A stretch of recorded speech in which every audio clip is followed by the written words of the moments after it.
Hey guys, I'm getting some sharing going on here and then invites. Yeah, why am I seeing that? Shouldn't be seeing that. There. Alright.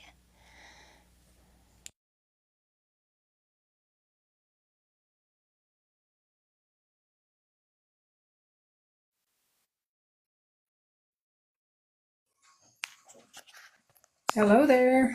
Hey, how's it going? Good. How are you? I'm doing pretty good. Good. And you, I think Sally? that, I'm good. How are you, Owen? Good. I'm yeah, I think good. it's gonna be a good one tonight. I hope so. Yeah. The topic is a big one.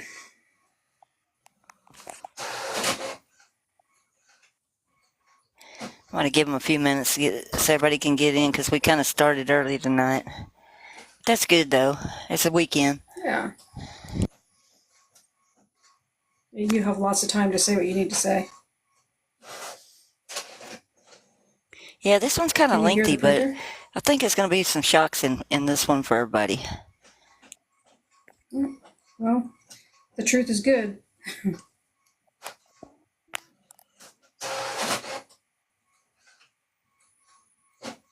Thank you, Chris.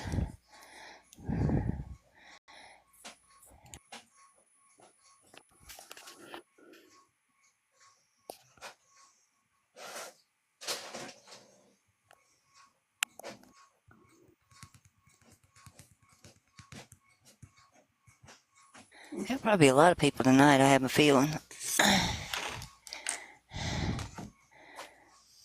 That would be good. Yeah, it would. We did pretty good the other night. Oh, yeah, we did. We did real well. Hmm. I forgot to ask Marie if she's going to be on at start time or not. Hey, Dorothy. Hey, Deborah. Hey, Eden. Wow.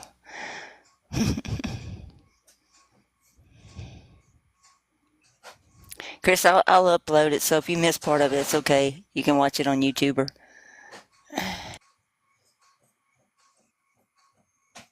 Hey, Abby.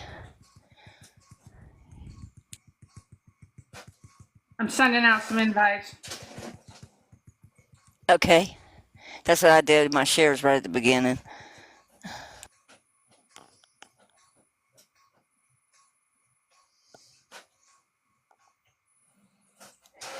We're just getting some shares going. Hey, Mark and stuff, guys, and then we'll get started here in a second.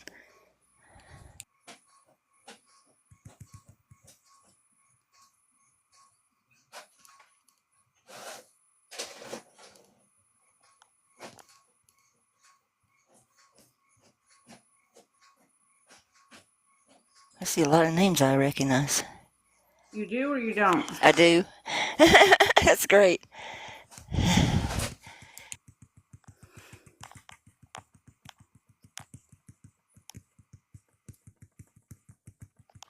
I'm starting to get the hang of this TikTok thing. It gets better after you get used to doing it a little bit. A little bit, yeah.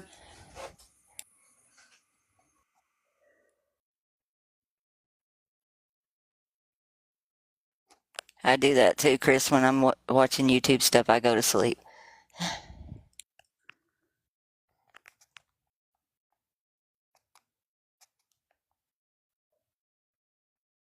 Yeah, looking pretty good now. Get started here. Because this one's going to be a little bit long, but I think it's well worth it. Okay, I think we left off here last time with talking about how Peter was the only one to use the word Lucifer. Um, this is the three different texts. This is from the Latin. It's the first column, and the middle column is the Durham Rhine, and the right column is the Knox Bible. And the Knox is one of the oldest ones, and this is what Peter said in Second Peter 1:19. And now the word of the prophets gives us more confidence than ever.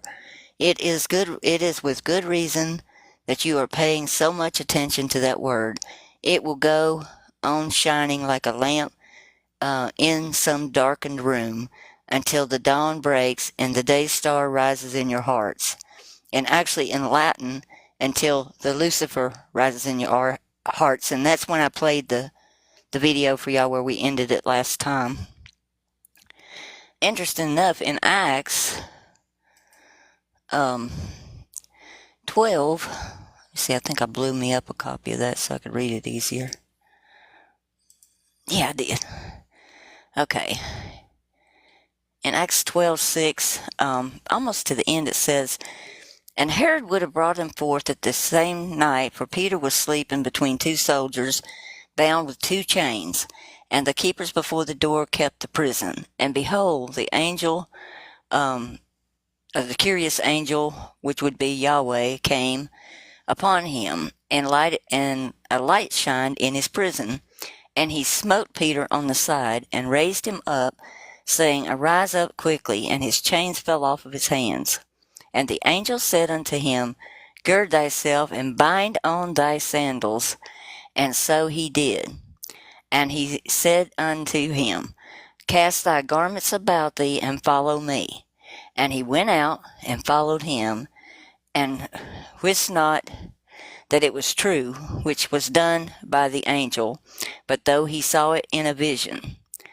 And when they were past the first and the second ward, and they came upon the iron gate that leadeth into the city, which opened to them of his own accord, and they went out, and passed through one street, and forthwith the angel departed him.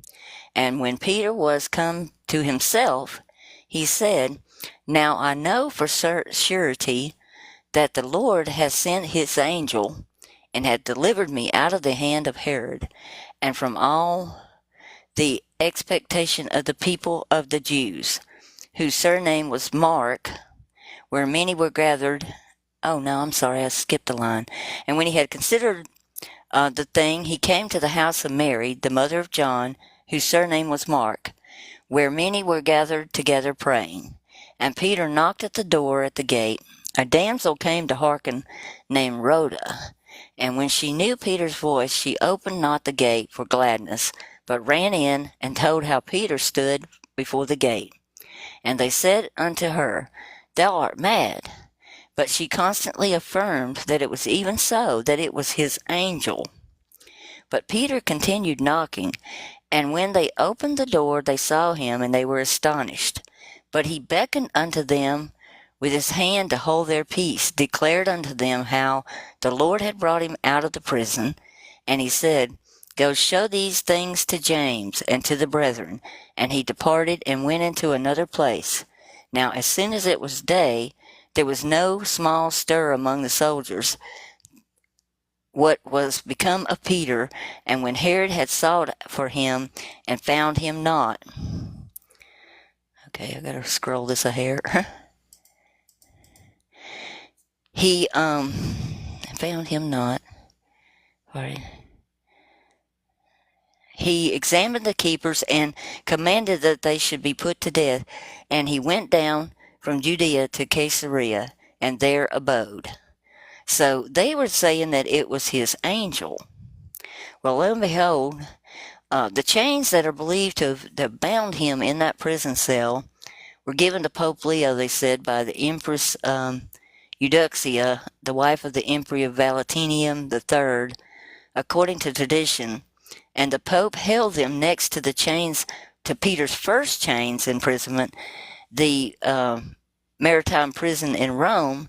The two chains miraculously fused together, and they have those down in that little pit thing I showed y'all in the Vatican, and they're on display.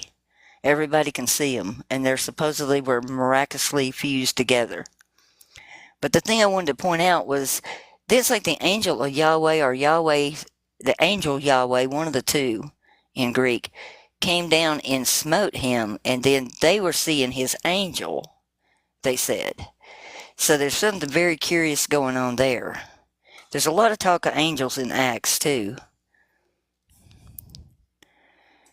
And I don't think I mentioned this last time either. Actually, in the 1 Peter 1:1 and 1:2, everybody says he was not the first pope. Well, there's no way that could not be correct, because the word that was used in those for him being selected is elected. He was elected, and it even talks about the pneuma of the wind, like the smoke coming out the stack. So that started from the very beginning of all of this. And I think it's funny that everybody argues that Peter wasn't the first pope. He couldn't have been. He couldn't have been in Rome. But yet it's right there in his first sentence of his first book. Okay. This was, everybody thinks about the indulgences are not in the scriptures either, but they are. They start way back in Numbers 5 through 10. It says, in case of a payment for what you have done wrong must be given to Yahweh for the priest to use. So that's verse, it's Numbers 5, verses 5 through 10. But indulgences were in Numbers, in the Torah. So this has been going on from time immemorial. Okay. And this next thing I'm showing y'all, this is from simplycatholic.com. This is a history of the church. And let me see, I've got something bleeding over here. Let me scoot that out of the way so I can see. There we go. It's on the left, and that's going to be too small for y'all to read. So, the image of the solid foundation of stone is well known in Jesus' time. Jesus used the idea when he gave Simon the name Peter, which means the rock. When Jesus said to Peter that he was the rock on which he was going to build the church, and the other apostles would have understood that that comparison is being drawn between Peter and Abraham. Now, would you have ever known that? I wouldn't have. In Isaiah 51, 1 through 2, the prophet says, "Look to the rock from which you were hewn, to the quarry from which you were taken. Look to Abraham your father." The Jewish teachers said that this passage, when God looked upon Abraham, he said, "Behold, I have found a rock on which I can build and found the world." As a faithful rabbi and teacher, Jesus knew this passage was from Isaiah. Now, I'm quoting the church here. This is not something Jesus said. In calling Peter the rock, he means that Peter is the new Abraham, the one who will be the foundation stone of the church and the spiritual father of his people. In other words, they're saying that Jesus literally set Peter up as father, like as the father. Just like they claim when they say that they're in the Pope's position, which I find is really incredible. It's like, and I bet you in Greek, I don't have the Greek copy of this or the Latin, but I bet it's Abram and not Abraham. That's just a guess, though, because I don't know. I don't know how to get access to that. But when you think about replacement of the father, Abram, Abaddon means destroy father. So when John is calling him Abaddon, that means destroy father. It means to blaspheme the exalted father. And Abram just literally means exalted father. I know people get confused when I say that that's the father's name, but then the meaning of Abram, not Abraham, but Abram, that's in the New Testament in Greek, it's not Abraham like I got in the English, it's Abram. And all that means is exalted father.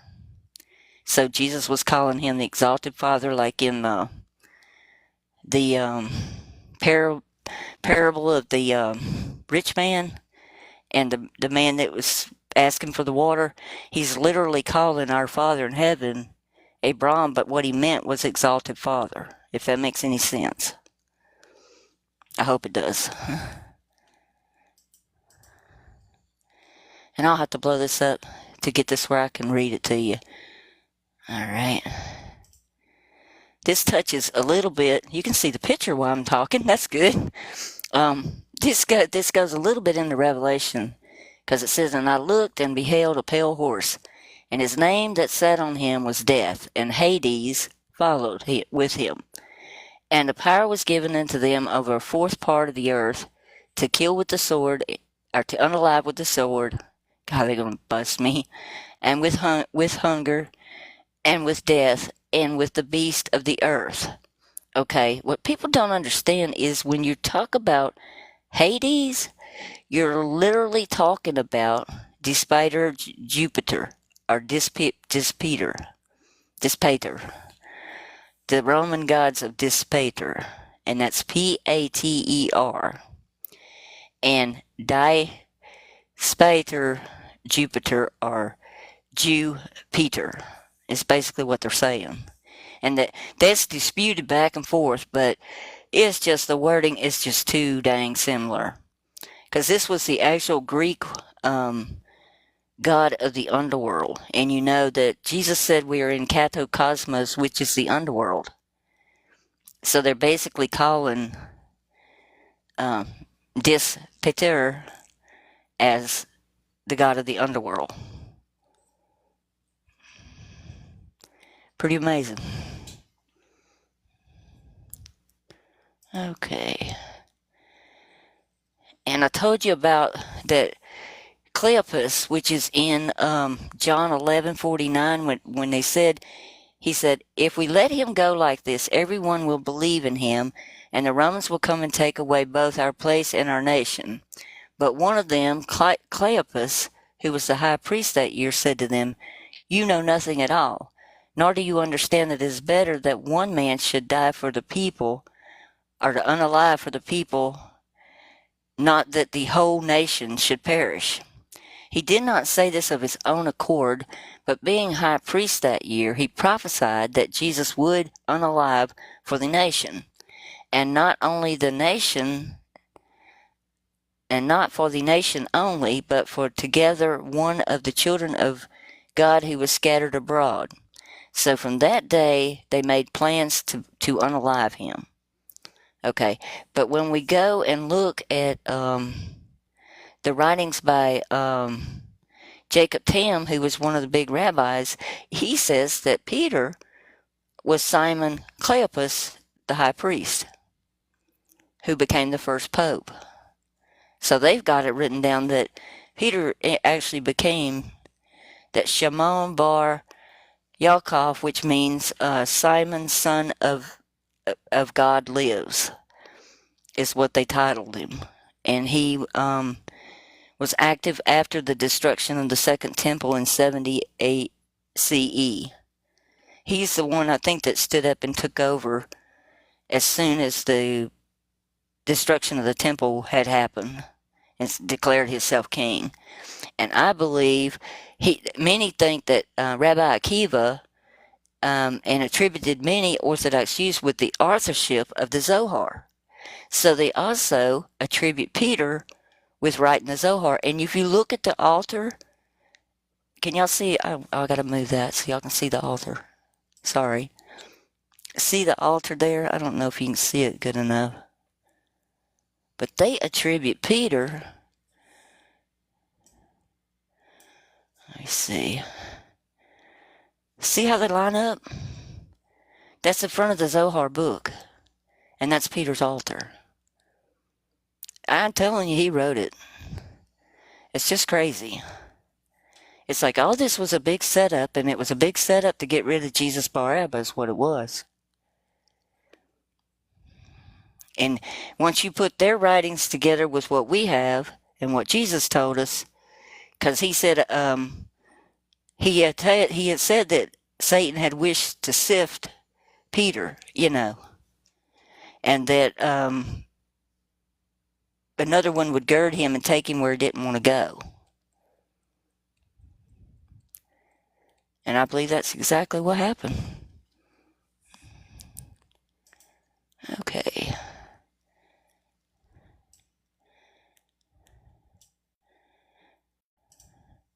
Because we know there's only one person that called Peter Satan, and that was Jesus. He said in Matthew 16:22 and 23, and Peter took him aside and began to rebuke him, saying, far be it from me, Master, this shall never happen to you. And he was talking about how he was going to have to suffer and then be unalived and all that. And Peter rebuked him. And why would Peter be rebuking him? That doesn't make any sense. But he turned and said to Peter, "Get behind me, Satan. You are a hindrance to me, for you are setting your mind on the things of God and on the things of man. You are not setting your mind on the things of God, but on the things of man." And this is again repeated in Mark 8:33. By turning and seeing the disciple, he rebuked Peter and said, "Get behind me, Satan, for you are not setting your mind on the things of God, but on the things of man." And then in Matthew 4:10, he says, "And Jesus said to him, Begone, Satan, for it is written, You shall worship Yahweh your Elohim, and only him shall you serve." And it doesn't really say it in that term, said the Lord God. But they do consider that to be Yahweh. So that had to be JC. The same words are used in for Satan are also used in Revelation 22 and Revelation 12:9. And when you look it up in there, it says it's the prince of the evil spirits, the adversary of God. Okay. I may have to blow this one up too. Let me see if I can do it over here so y'all can still see it. Nope.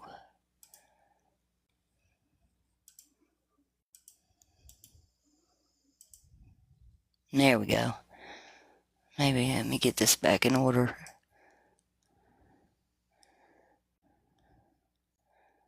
Okay.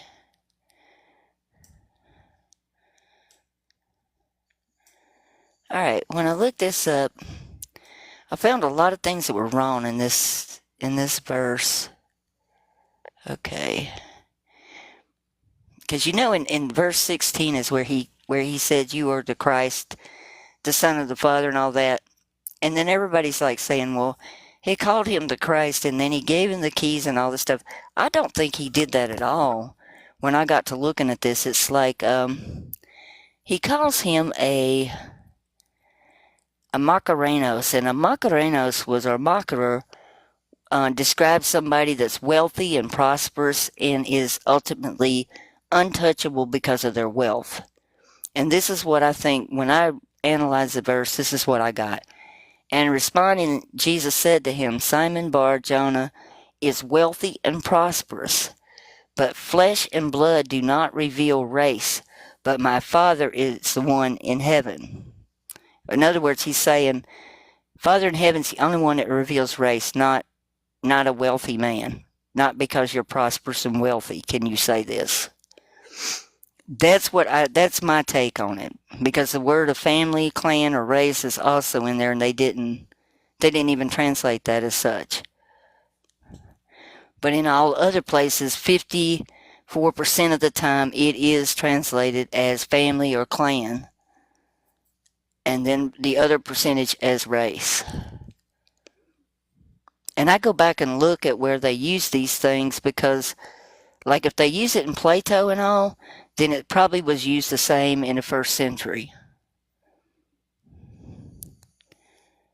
It gets even more interesting, too.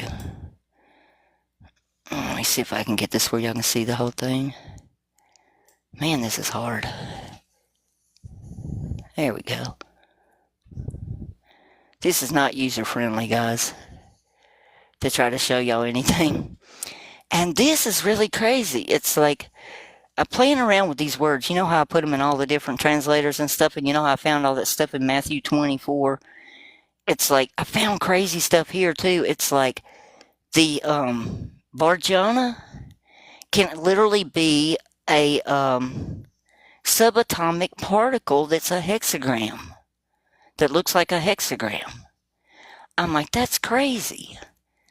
I mean, it's like we're seeing that imagery everywhere, all over the place right now. It's like you see it in designs, for homes, in clothing, on blankets. Look at your shirts and stuff. You'll see that they're covering everything in hexagrams. Even the medicines, it's like when they show you the medical compounds of a drug, like when you open the insert inside of a medicine and open it out, it's like you'll see that same little hexagon, and they connect to one another, and it's becoming so popular. But that when I looked up the word for Bar Jonah in the translator, that's where I found it. And that's what I'm showing there. I mean, on the top left is a wedding cake with the hexagon on top, and it's got the couple's name. Then the next one is these wall hanging shells that are hexagons, and even the AI advertisements have hexagons. Like Adidas shoes, and a lot of the sports outlets and stuff are using them. That other one is designs to go on your wall to decorate. The other one is a coloring book. I'm seeing that design everywhere right now. And I don't know if that's significant or not, but to me it was just kind of weird, that we would see that. Okay, and that's where, let me see if I can blow that one up. Okay.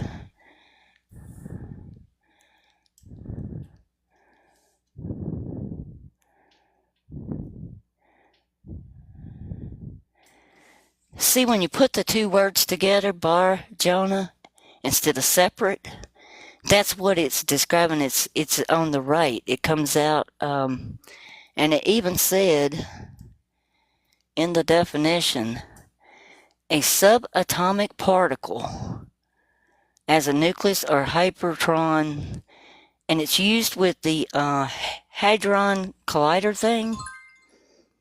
Isn't that wild? But I just was going to mention that because it was just something unusual I found when I was looking at the words.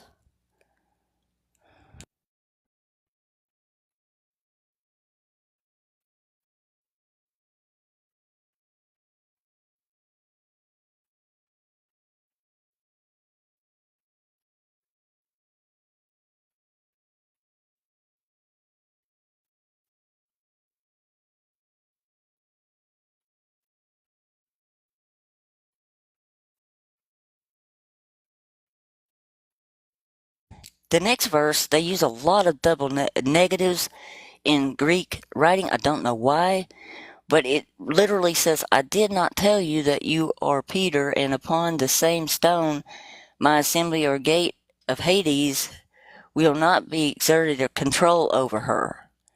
And I think it was saying that, I know who you are, but you're not going to exert control over it. I didn't tell you that.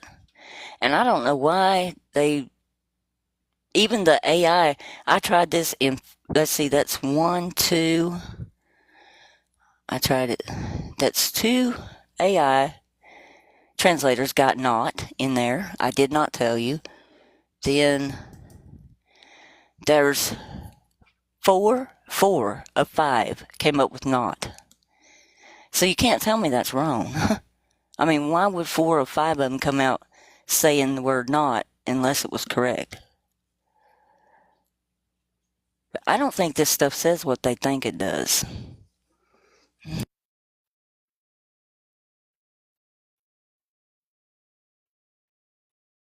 And this gets even more interesting because what I got on 19, see if I can put it where you can see that part, was and put you in the kingdom and hook of the vaulted sky, and who, if you are seen above the earth, you are bound in the vaulted expanse of the skies, and and that if you leave above the earth, you will be destroyed. You are dissolved in the vaulted expanse of the skies. It's like he was telling him that if you go above the vaulted, he's hooked here. He can't leave because the word they've got for key primarily means hook. It does not mean a key. And it's like he's telling him that he's hooked down here, and if he tries to go above the vaulted expanse, that he's going to explode, basically, just like astronauts do when they go out into outer space. I mean, it's very interesting because the description in Greek is a lot like that. Let me see where I can. Okay.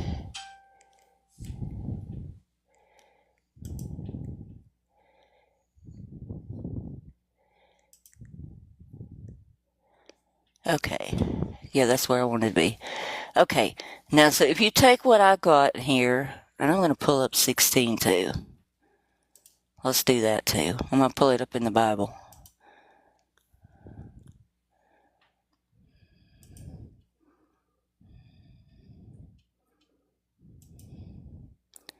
All right. Because we've got here, Simon Peter said, "Thou art the Christ, the Son of the living God."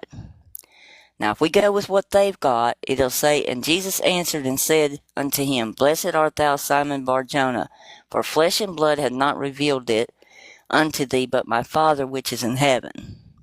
Okay? And what I got on 17 was, "And responding, Jesus said to him, Simon Bar-Jonah is wealthy and prosperous, but flesh and blood do not reveal race, but the one who is in heaven, my Father." Okay?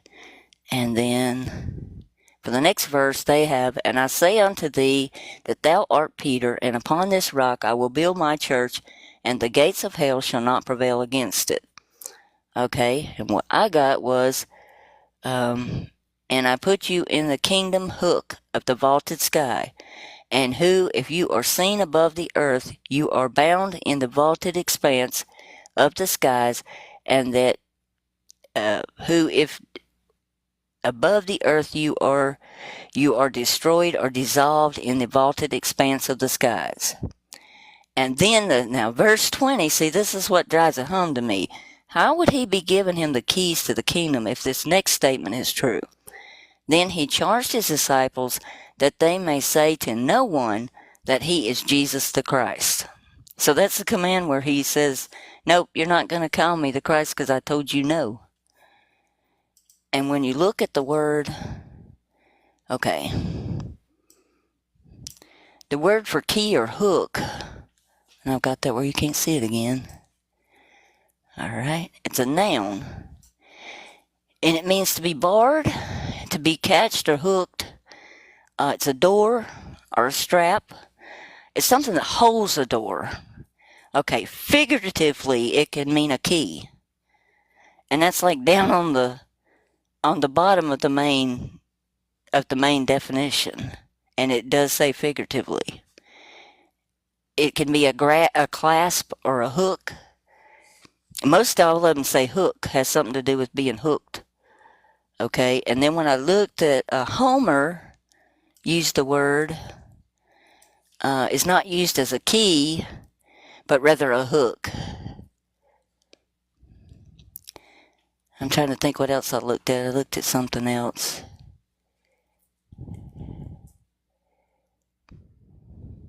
It was more of a lock in the other one. And that was in Homer's Odyssey, I think. That's where I found that. Yeah, Odyssey 442.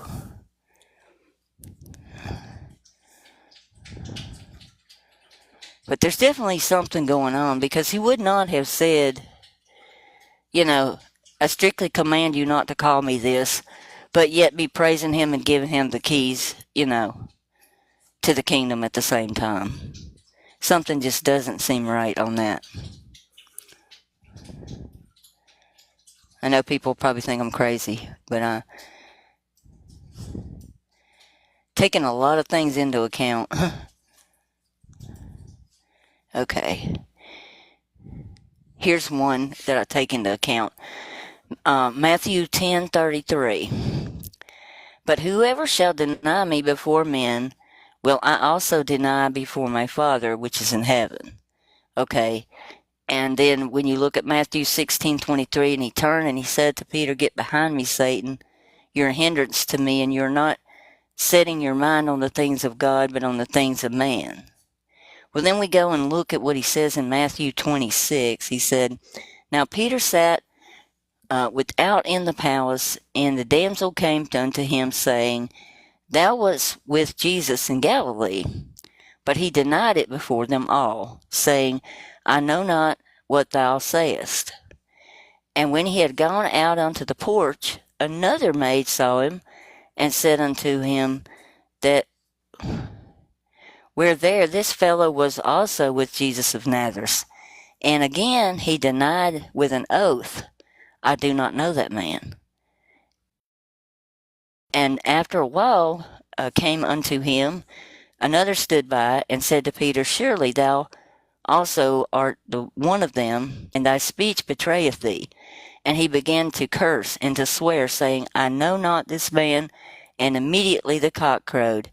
And Peter remembered the words of Jesus, which he had said unto him, Before the cock crows, you shall deny me thrice. And he went out and wept bitterly, because he knew what a mistake he had made. Okay. So what my contention is, and this is my thing especially after reading Isaiah, because Isaiah does mention that people would be bound here or not, and in Isaiah 49:17, so Jesus either intentionally gave Peter the keys, or they twisted the text to make us think that he did. Either my translation's correct and they twisted it on purpose, or either Jesus intentionally set him up to do that. I don't know. I think my translation's correct, just because primarily that word did not mean key.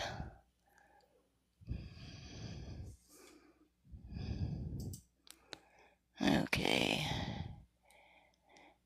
Then I wanted to mention in Daniel 7, I think it's talking about Peter, because in Acts 11:7, I'm going to blow this up so I can read it to you real quick.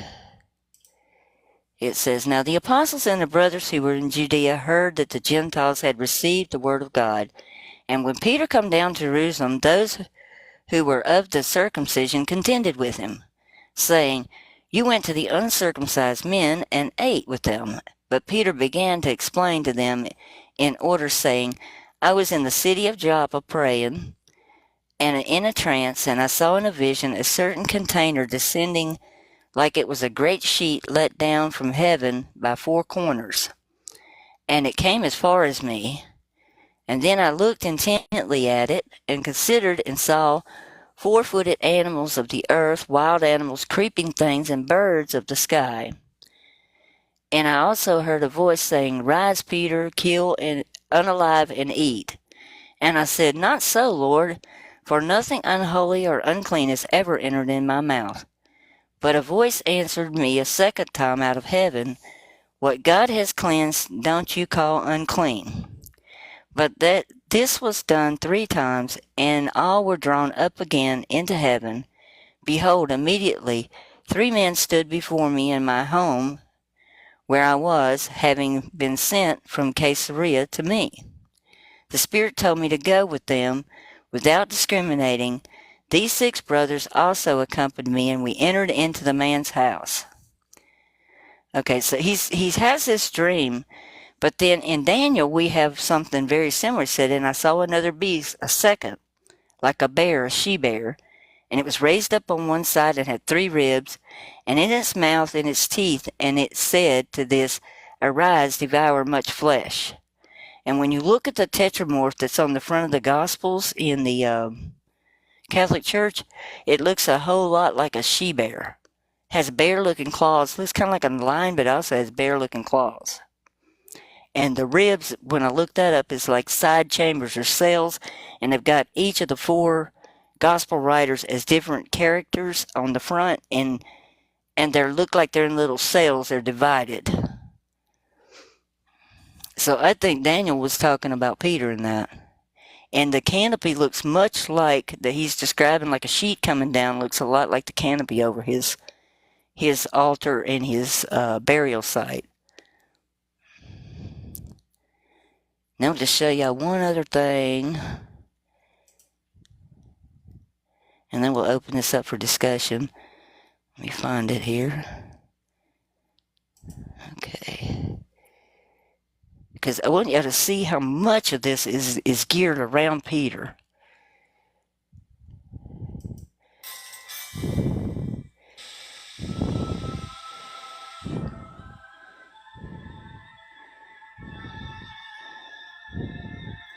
Just so you know, I'm showing this under fair education things. You can go see this on the Vaticano St. Peter's Basilica on YouTube. It's free.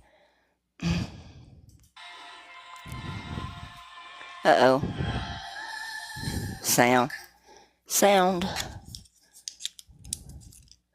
Forgot to plug in the sound. To St. Peter's Basilica, celebrated as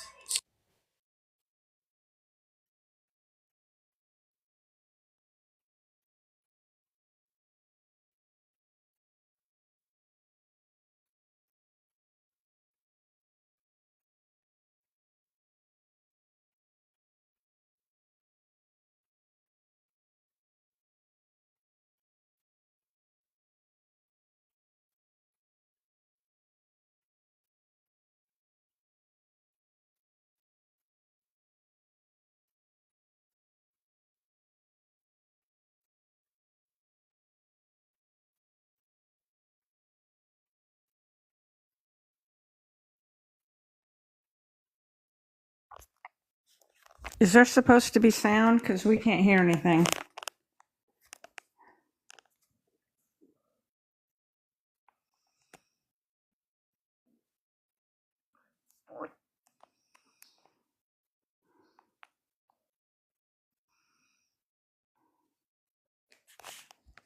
Artist?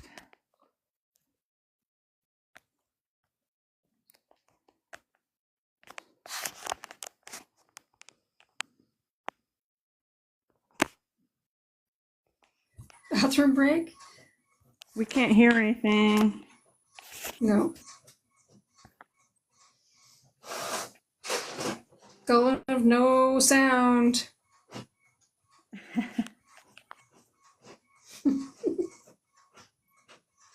She probably took a break. May have. How about now? Yeah. There's no sound, There's artist. Okay.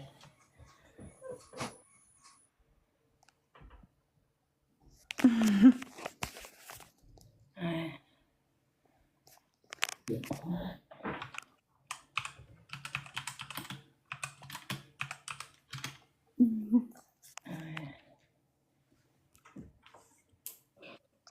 don't know why this isn't working.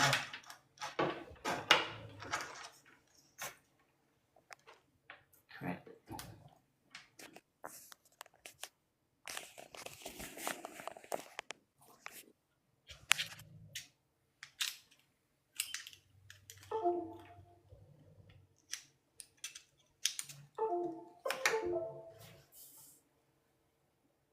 Is the key word for understanding the whole Piazza San Pietro, as we call it. The idea of approaching this building with so much history behind it, and this site goes back 2,000 years in Christian history, and yet not being welcomed by the overwhelming presence of almost a defensive building, neither that or just the overwhelming wall of history, but with open arms. And I think the great gift of St. Peter's Piazza is this colonnade that seems to reach out and almost welcome the pilgrims into the fold and gather them into this space, first and foremost as a community centered around that obelisk which you see in the center. And as we center around that obelisk drives us back 2,000 years in history. When it wasn't there in front of the church, it was originally put off to the side. It wasn't a feature of a Christian city, it was a feature of a Roman emperor. And it was part of the horse racing circus built by the Emperor Caligula, which had been built very much adjacent to where the basilica is today. And in that spot, in the shadow of that obelisk, which today we refer to as the silent witness, St. Peter was crucified upside down. So we're gathered together around that silent witness, remembering that moment when Peter was killed and the repercussions of a great fire sent by a crazed Emperor Nero But then we see immediately behind it all that grew from St. Peter, that basilica, that dome, and that glorious orb at the top. The location of the basilica is somewhat unique, since it is outside the ancient city walls. But that is for a particular reason. The original churches, these 5 churches that are built on martyr tombs, are built necessarily outside of the city because Roman law required that people be buried outside the city. What happened with the tomb of St. Peter is that Peter was simply buried in a hole in the ground. He was executed in a horse racing circus, and being a pauper in a state of very, very violent persecution, the best his friends could do would be to take the body out of the horse racing circus, bring it to the first quiet space, dig a hole in the ground, put the body in it, cover it with some dirt, and cover it with some pieces of brick. And the amazing part of the story, and everything you see flowering behind it, is that this is the moment that the Romans finally made a mistake. It was the moment when it seemed that they had crushed out the Christians, they had rid themselves of this Christian presence, but actually inadvertently throwing that body in the hole in the ground, thinking they had taken out the trash, the Romans planted a seed. And we look at the flowering of that seed every time we look at the basilica, because the basilica is sitting directly on top of that tomb. If you start from the orb at the very top of that dome and drop a line down, it will drop through 2,000 years of history, through monuments and altars and makeshift walls, all the way down to the hole in the ground where the Romans first made the mistake of discarding that stone, which is Peter. In the mid-16th century, the Renaissance Pope Julius II, known for his elaborate tastes in art, began a new construction project which would span over 100 years, 4 styles of art, and 7 architects later, to the basilica that is seen and visited today by millions of people every year. First stone was laid on April 18th, 1506.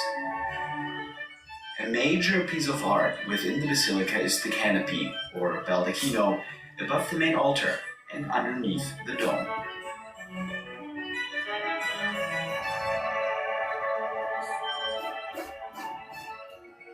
Understanding the purpose and the size of the baldacchino, or the bronze canopy built by John Lorenzo Bernini, it's part and parcel of understanding the importance of St. Peter's tomb. Pilgrims have been coming to this site from when it was just a lonely little tomb on a hill. They came to the site when it was a beautiful church built by Constantine, and they still come to this church today. And every single purpose, the destination of these pilgrims was Peter's tomb. When the new basilica, the one we see today, was begun in 1506, the idea was to build a Greek cross church. That means all the sides are equal. So it would be a natural focus that the center of the church would be where Peter's tomb was. And the magnificent dome completed by Michelangelo was again a feature to focus everyone's attention on Peter's tomb. And then they extended the church. And the church, instead of being a Greek cross, so you would walk in and there's the tomb, all of a sudden it grew to be 187 meters long. And the pilgrims walk in and walk around and go, where's Peter? It obscured the dome from the facade, so you couldn't even see Michelangelo's dome to orient you. So in comes 25-year-old Bernini, first job ever in St. Peter's. Could you do a little something to make Peter's grave more noticeable? And Bernini made a 95-foot-tall, 175,000-pound canopy in bronze. Couldn't make it stand up. Ran out of bronze. It was a 4-year project. He was supposed to have it done in 4 years. It ate up 10 years of his life. And the poor man unveils the equivalent of building a 3-story building in bronze inside another building. What does everyone say? Why'd you use those twisting columns? Because the twisting columns obviously don't fit in with the other Greco-Roman, Corinthian, Doric, Ionic type of architecture that the rest of the church is laid out in. But they never did. Those bronze columns of Bernini, they're simply giant versions of the ancient white marble columns, which are now today in the balconies of St. Peter's, columns given by Constantine.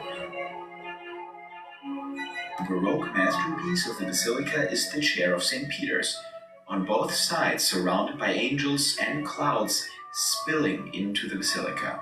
I think it's interesting to start thinking about the altar of the chair, the altar over the apse in St. Peter's.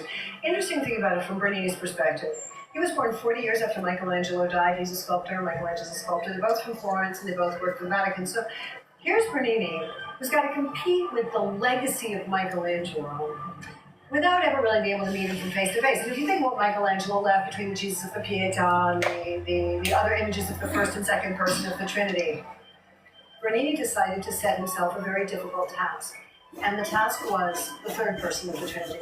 How do you represent the Holy Spirit? Do you paint him? Do you sculpt him? Do you build him? What do you do to show the Holy Spirit, which after all is an experience?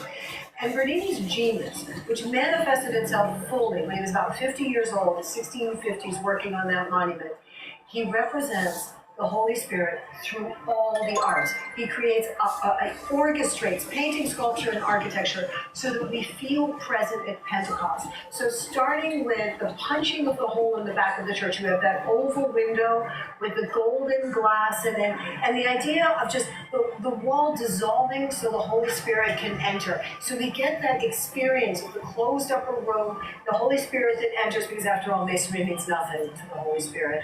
And then from that window, the sun sets behind it. So during the Mass, the sun starts to set behind that window, and golden light comes through like the tongues of flame of Pentecost and play off the stucco cherubim and seraphim that frame all the way around the tomb. So it looks like the heavens are open, the cherubs are spilling inwards, and then this enormous cloud comes down and it suspends a giant bronze throne. Now the bronze throne itself is just a reliquary, but it contains Peter's chair when Peter was Bishop of Rome, a simple wooden chair, but a reminder of the cathedra, the seat of Peter, Bishop of Rome.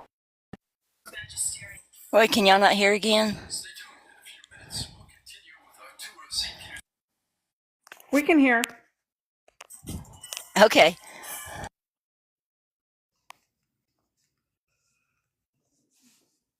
And just for copyright stuff, I'm using this as educational purposes only.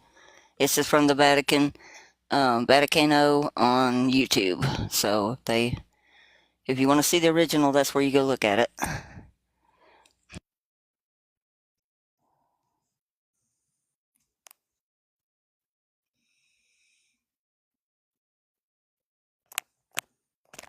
Now there's no sound again. And the world. There we go.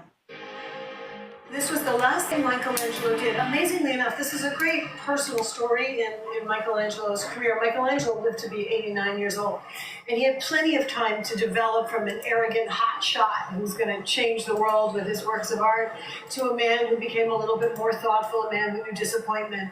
And then at the end of life, a man who really was thinking about redemption. He was thinking about meeting his creator and what had he created for his creator.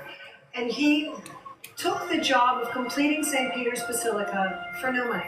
He did it for, and I quote, the glory of God, the honor of St. Peter, the salvation of his own soul. And the other thing he did is he completed the church according to the plan of Bramante, the original architect, who, although he had been a personal enemy, Michelangelo was able to put all that aside and to see that, as he said, this was the only man who knew the truth. And finally, Michelangelo has been passed over for this job. When he was young, when he was vigorous, when he did a great thing on his CV, he had been passed over for this job, and he accepted it anyway. So there's a great deal of personal growth in this work. And Michelangelo worked on this for 19 years. And the final gift he gave to the church is the image that we see above the papal altar. So the altar that you see where the Pope celebrates Mass is directly on top of the tomb of St. Peter. Michelangelo's dome crowns that space.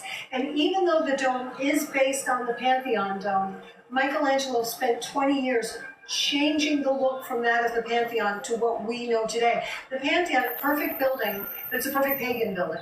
And everything about the Pantheon is meant to celebrate how men become gods, because the design was by the pagan Romans who believed that.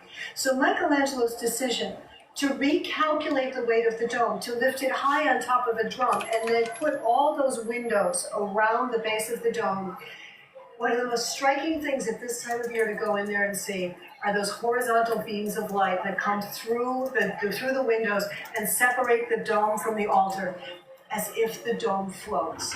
We remember here that man doesn't fuse heaven to earth when and where he likes. Man doesn't control things.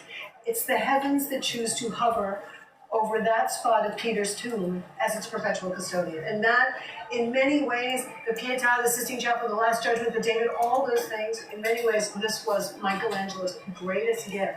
Is when we see the Pope celebrating Mass there, standing in the footsteps of Peter the fisherman with this dome of heaven hovering above his head. You know why we call him Pontifex Maximus, as it's written in the front of the church here, the great bridge between heaven and earth. The Pope is in tight connection to this church. Not only does he celebrate Mass for important events inside and outside of the Basilica, but perhaps the most emblematic event of the Pope in Basilica is when the Pontiff comes out for the first time, right after his election, to greet the Urbi et Orbi, the city and the world. That central balcony where the Pope comes out for the Urbi et Orbi blessing at Christmas and Easter. But that's also where we see our Holy Father for the first time. After that period of feeling bereft of the sede vacante, that expectation of the conclave, and then finally the white smoke, and then a new Holy Father, the family gathered below, looking up to see who will guide the family next. And he stands directly in line with the statues along the top of the church, directly in line with Jesus, flanked by the apostles, except for Peter. Because Peter and Paul stand among the crowd. You see them closer to us in the piazza itself, surrounding us, close to us, part of us. Our patron saints of Rome really in the city with us. And then all the way around the colonnade, you have the great saints of all time. You have men and women, Africa, Asia, America, Europe. You have martyrs and confessors. You have lay people and religious. There is no one who can't look up into that colonnade and find someone who in some way can share their own real-time experience. And so it's a magnificent sense of community. I mean, you could describe it as a giant Catholic pep rally, but it's really so much more. All these people brought together that Christ at the very top, this great community of saints, and the Holy Father, the 265th successor of St. Peter, there to guide us all. Really a truly amazing experience and a truly amazing design.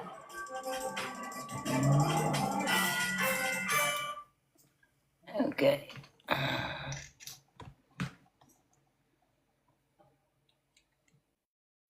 Be interesting, huh? Are we going to open it up now and let people come up and talk if they'd like to? And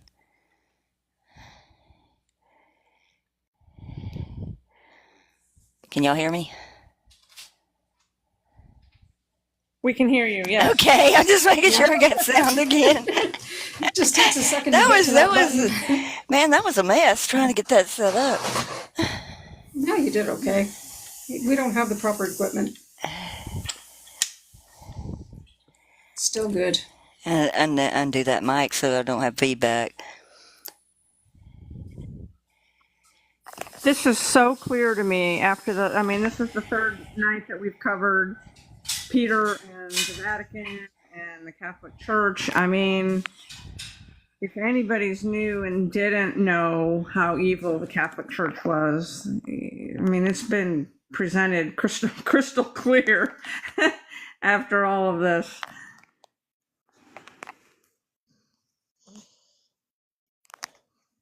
And Marie may have to request because every time I cannot get her thing to come up. I don't know why. Hey, Tim. Hey guys, how you doing? Good. How are you, brother? Hey, Tim. I'm fine. Hey, I'm trying to find my headphones right now, so my voice might be choppy for a second. Okay. Okay. Okay. I didn't see Marie and I don't. She never. She's got a different she's under I know she's her got name is different, but she doesn't show up for me under the people that are watching. It's Love Marie or Marie 3, Yeah. but I don't have her on my list. I don't either. No, it's weird. Or Marie, can you request to come up? Yeah, I got her. She did. She heard me. Okay, good. It does not show everybody on our list. I don't know why. No. It's crazy. But if anybody else would like to come up with questions or anything, you're welcome. I had commented on a YouTube page about how the Hashem and the line of Shem, and that's where like the Jews came from, right? I think so. The word is identical in Hebrew, I believe. kind of crazy. And then you brought up about how dang, at the Last Supper when it says that it was a Jew, instead of saying Judas Simon Iscariot, it Right. says it was a Jew Simon Peter. But then you could take the Simon out as well, and it would say Jew Peter, like Jupiter, Oh, Yep. wow. and that's supposed to be what his name, or that's like Yahweh's name apparently. I think so. I think Yahweh, I think he is like a sifter. Somehow that sifting is something weird. It's like the person takes him on or something. It's weird. Kind of like they say that, you know, Peter replaces so and so when he took that office. It's like he like possesses the person, they become him or whatever. If that makes any sense. Well, yeah, it says that the spirit of Yahweh fell on Japheth, and then it made him do these things, like make an oath to where he'll sacrifice his daughter or something. You know what I'm saying? Yeah, Tracy, indwelt. That's a good word for it. Because I was trying to think off the top of my head what I was trying to say. Yeah, we are legion. Yep. But I And thought it then was this, amazing that that word for that they use for keys was figurative, and everything I could find it was not. It was hook and not keys. I thought that was weird. and also the spirit of Yahweh fell on Pharaoh too, didn't he? I believe So so. it's like they get possessed instead of thinking rationally. They start thinking. Well, I wouldn't even say thinking. They just I mean, they're possessed. I think that's what mental illness actually is, like another personality within you. That's why they call it like multiple personalities, because a spirit is another, it's a person, an essence, a nature. You guys know the whole spiel. I But agree with that, Tim. I've heard that same thing, you know. yeah, that's the reason why they just act so out of character out of nowhere. Hmm. I'm sorry, probably coughing the mic. I'm trying to keep it muted when I cough. I'm guilty of that. Yeah, I've had some kind of cold on top of everything, and it's just really, it's really not good. I keep hacking and hacking. That is the last thing you need. Yep. Is there anybody in the chat that has any questions?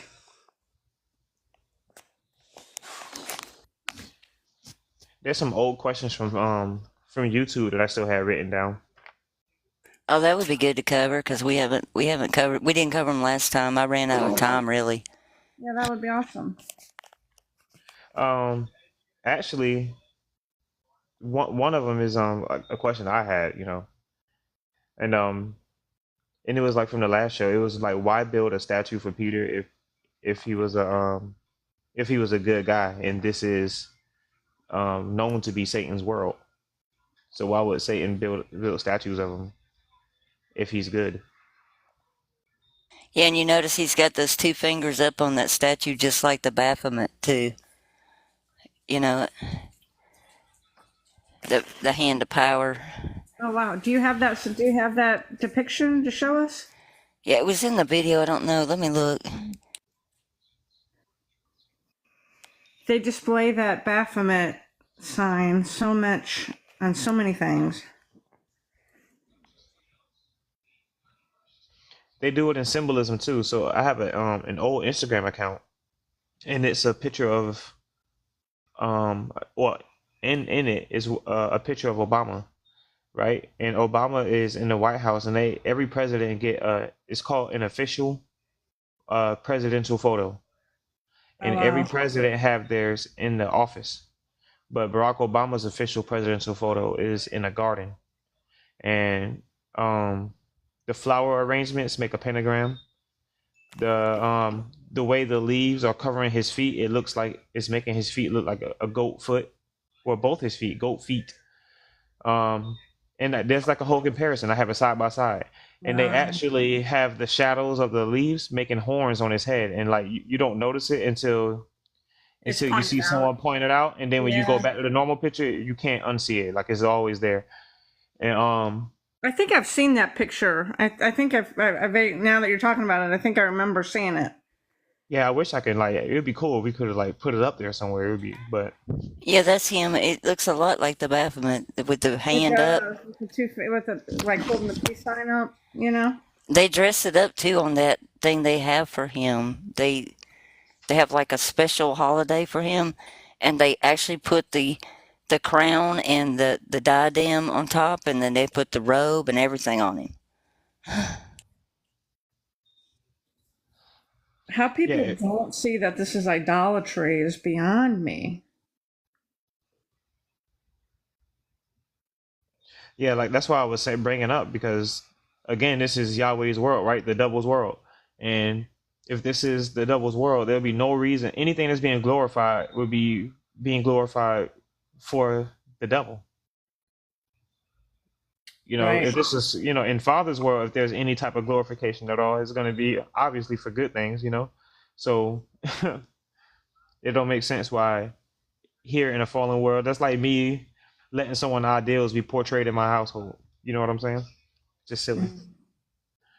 But See that? They dress him up just like he's yeah. Mm.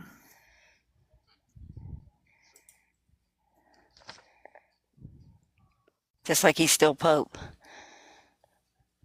That's true, Tracy. They worship Mary as well. You know, not just Peter, but Mary. I had no clue when I joined when I was young. I was like 21 when I joined the Catholic Church, and it was in a small town. The population of our town was like 3,000. We had a priest that covered 4 different churches. He went around to 4 different little Catholic churches, and he was only there, like in the morning on Sunday morning. And it was like, so I didn't get to learn all the back history of all this, and it was like, but I should have known it from art history, but it just didn't dawn on me that they worshiped him so much that everything in there circulated around Peter, not Jesus. It's like the whole building, everything is all like when you look at it from above, it looks like a key. It's for the keys that That Peter Jesus was given? supposed to give him. Yeah, Yeah. the grounds and all. It looks like a big giant key. Hmm. See if I can find that too. Has anybody in here ever gone to the Vatican? No, but I know that the Mary worship is real, like especially amongst the women in the religious groups. Man, I tell you, I almost got jumped by a bunch of Mary worshipers before. It's the scariest thing in my life, man. Yeah. You see the Mary statues all over in people's yards. Yeah, and praying the rosary and all of that. See, it looks like a keyhole, like you put the key in. It does. Yep. Wow. Is that St. Peter's Basilica there, the square? Yeah, that's St. Peter's Square. Yep. Hmm. And the Vatican part looks like the key going into the keyhole. It's weird. I don't know. You probably see it better on this one. See the key part on the right Yeah. going into the keyhole. Crazy. Oh, what's up, Lee? Wow, that is wild.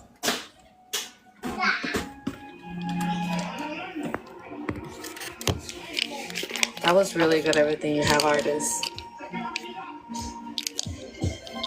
You know, Bookham said that it makes it seem like JC is not important. I don't even think Yahweh would want to share glory with any of his minions. You know, he remind me of the Joker in the the opening scene in the Dark Knight Rises.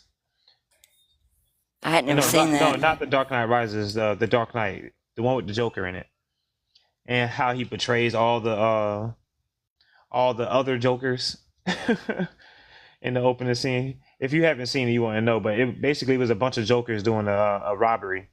But each time, as they're getting away with the robbery, one of the Jokers would unalive the other Joker that was working with them. You know, they're all wearing masks. And then when it gets to the end of it, the real Joker unalives the last guy that was working with him, and he takes his mask off to reveal the same face, which is the real Joker. You know, And to me, it kind of reminds me of how Yahweh works, like how, like you know, I had that theory that Yahweh and Satan were separate, but then in Yeah. Revelations it says that Yahweh is going to throw Satan into the lake of fire and all that. I feel like Yahweh just using them, and then he's going to do the same thing the Joker did to all those other Jokers, to the Satan,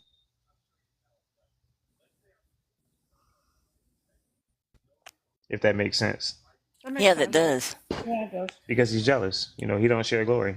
Mm-hmm.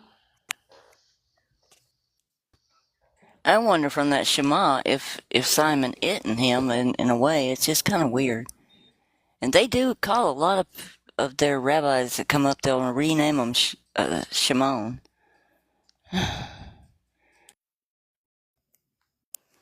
Because there was Shimon Bar Kippah, after this, that had another revolt in Josephus.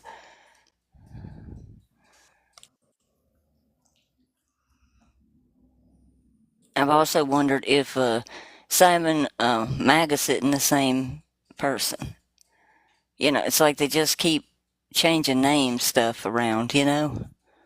That confuses me then, because if it's true, because I have you read the Clementine homilies Yeah. and how Peter was going against, wasn't it Simon Magnus that he was going against? Yeah, I wonder if that wasn't just all made up later, though, to kind of cover everything up. You know what I mean? And that's what I was thinking too. I mean, that's why I was going to basically ask you, what do you think about that? Because I know that Gospel of the Holy 12, that they say that was channeled in India, that somebody channeled that work, and I'm like, and you trust that to be, it's like, I don't understand people trusting works like that. Hmm. Hey, Sig Appa, how you doing?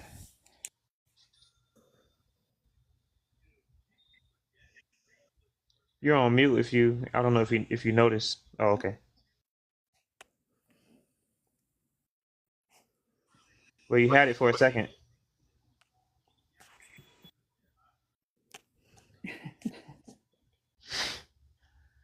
Remind me of that SpongeBob episode, The Lid. The Lid. Yeah. Oh, he's going, dang. What happened? I don't know. We lost him. Maybe he'll come back.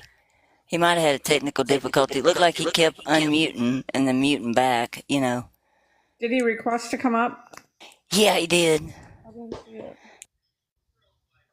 Hopefully he'll come back.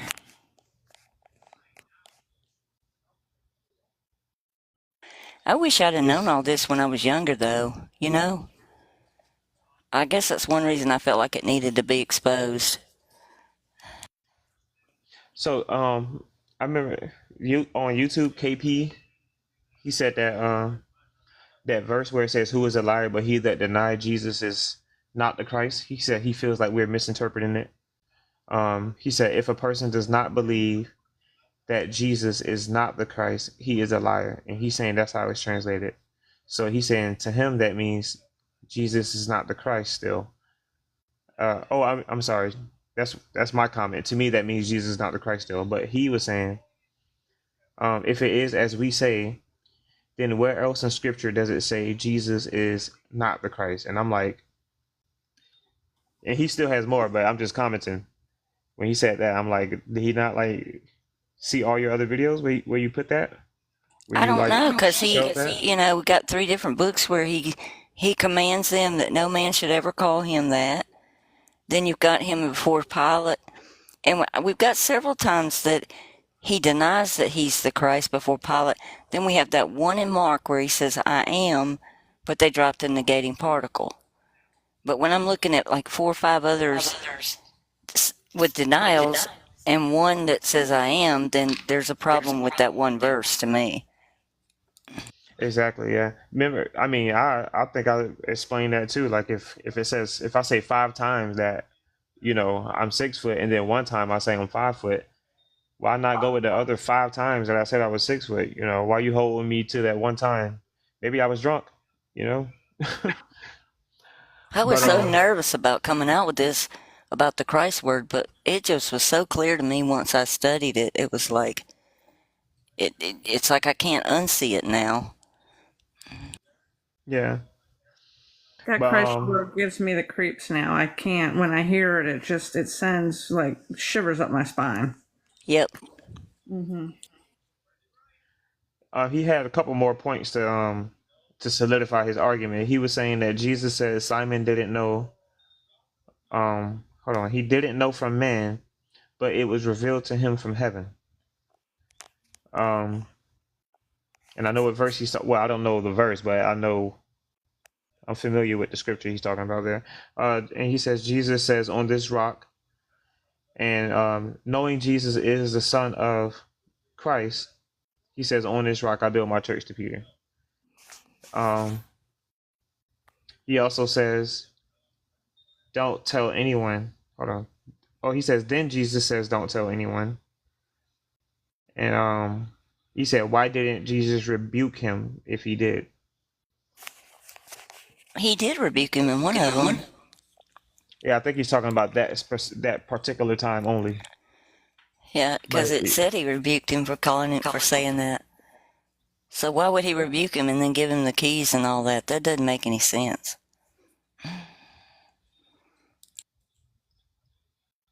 I yeah, remember asking my pastor about that because before I learned this truth, I asked my pastor, why did he tell people not to call him the Christ? And my pastor's response was, well, because it wasn't his time yet. It wasn't his time to go to the cross yet. That was the answer that he gave, and that's probably the standard answer within the church, right? That's what I'm thinking, because I've had a lot of people say that, and it's like I don't see anything in the text explaining it that way. That's like adding to the text to say that. They do like to excuse things away. Exactly, Tracy.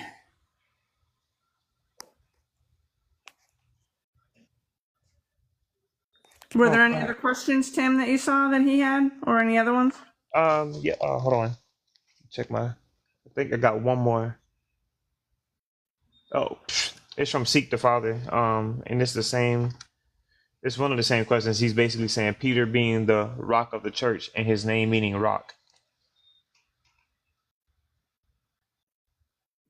Saying, I guess I don't know if Seek the Father. I think Seek the Father is already in agreement with us. So maybe I didn't like get the context of what he was meaning by saying that. But yeah, Peter is supposed to mean Petra, right? It's supposed to mean rock. That's my understanding, is that it means rock. And it can also mean rough around the edges, gruff, when I looked it up.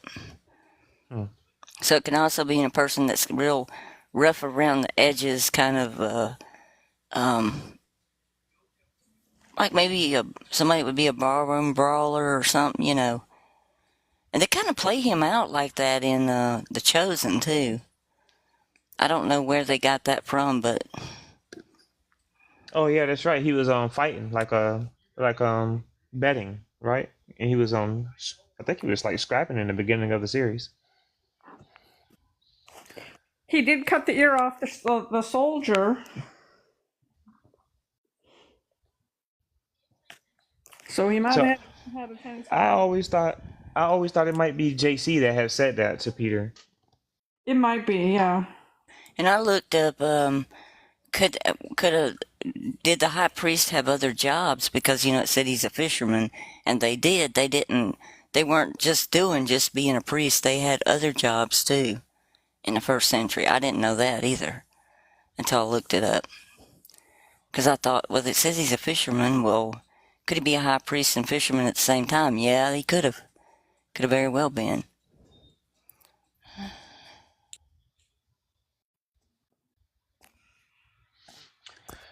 Yeah, because it did bring to mind. I think what he's saying is that why would he say that if because his other parable about if your house was founded on the rock, the winds came and the waters came and it all beat on that rock, but it still stood. You know, but I kind of now I'm thinking that since Satan's kingdom is so divided, that's him trying to solidify his kingdom and like maybe build it on a rock, and because this is the time where they started making the world worship one God, basically,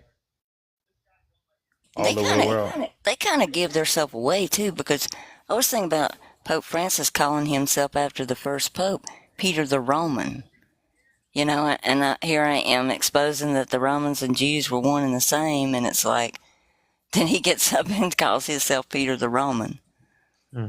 But yet, anything you read, they're going to tell you Peter was Jewish. You know. Hmm. Well, I think Jew is a race and and Roman is a nation. Like, you know what I'm saying? Like, you could be a You can be both, yeah. yeah, you can be both. Because you know, Because Paul Paul was says the same both. thing. Yeah, he was Uh both. huh. He said, "Aren't I Hebrew?" And he said, "Aren't I Roman?" So Josephus became both. Finney was both. I think Philo was too. It's like almost all of them were both. hmm Yeah. because it was in the area. So if your parents, like, if you were born there or if you just gained citizenship there, you can be, now you're a Jew and a Roman.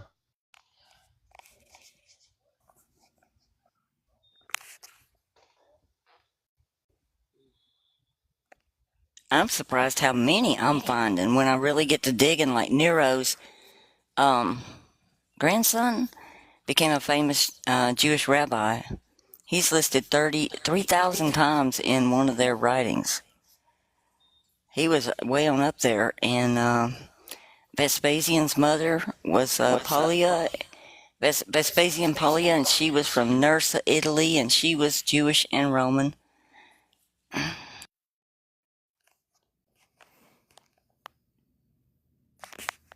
Of course, that's Herod's bloodline, and all of Herod's bloodline, it looks like they tried to keep them where they were all born of women that were Jewish, you know, to keep that bloodline pure, I guess.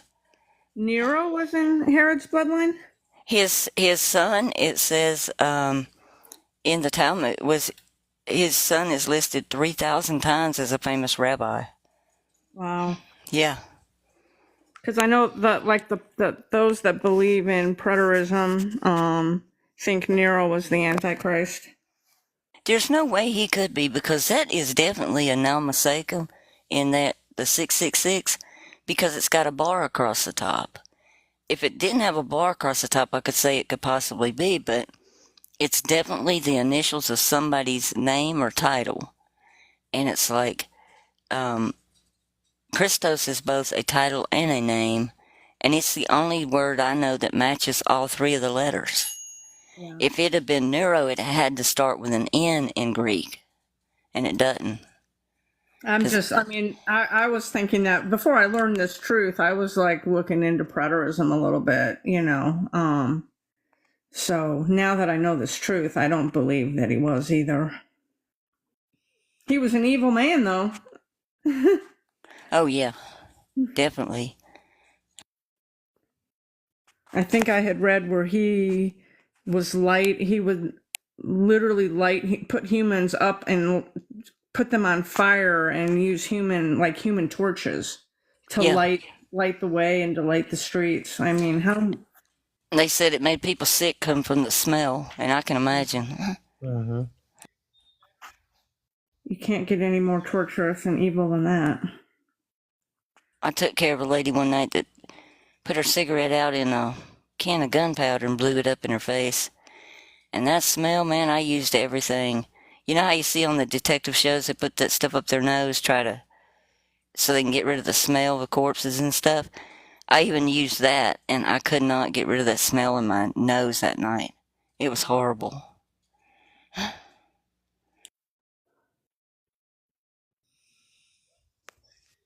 It is gross. I wanted to ask you something about the cross itself because there's four different accounts of someone being hung on a tree, and I tried to get some translations myself. I was asking Marie about it, and she said that the translations are different for tree for those verses, and for cross everywhere else in Scripture. I know. And I need to really look into that, because that is strange that they're different. I think one of them was hung on a tree for real, And I think the other was hung on the cross because look at the society. This again, this is Satan's world, right, or Yahweh's world. This same reason why he shouldn't be glorifying Peter with statues. If Peter was a good guy, it's the same reason why we shouldn't be having crosses all over the place, every single place you look. You know, I think I see about 30 crosses every day just from people coming inside the store. You know, with a necklace on or a tattoo, and it's so I prevalent used to in wear that the too, and I got threw mine away. I just didn't feel right. After I yeah. started learning all this, I just I threw all Hmm. that jewelry in the trash. And I think that one glorifies the wrong one. While um, you know the you know how Peter's is upside down and then the Christ is right side up. I think that's a that dualism of working together. Um, As but above, I so think below. yeah. So I think the real Barabbas was hung. I mean, he taught a lot using trees. I think he possibly was the real one that was hung on a tree. And well, yeah. I mean, to me, it's just significant. The as above, so below is in the Gospel of Peter. I'm going to show that tomorrow night. Yeah. Oh man, I can't wait for that then,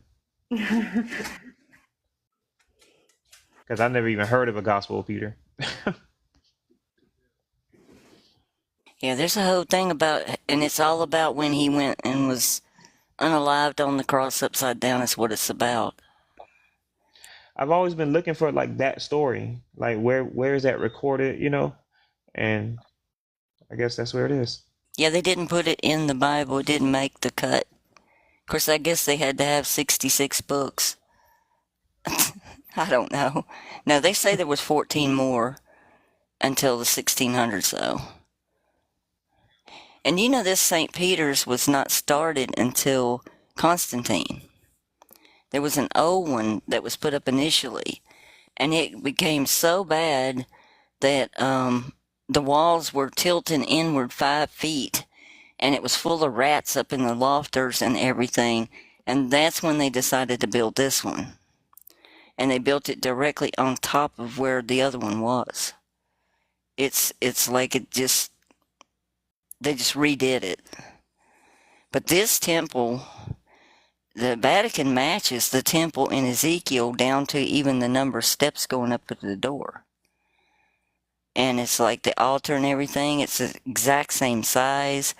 It has the four horns, those twisted things, um, everything. And what Ezekiel was seeing was that crystal in the chair raised up. And I think that chair inside of um, Peter's chair is the mercy seat. I think it's the original one. They just encased it in Peter's chair. It's because they can take it out. They take it out every so often and put it back. But I think that's the ark that's inside of his chair.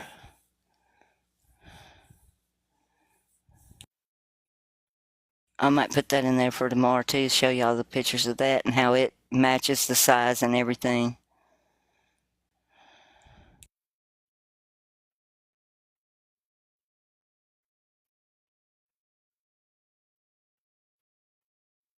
And I think every bit of this all goes back to the deities that the Etruscans were worshiping, because Vulcan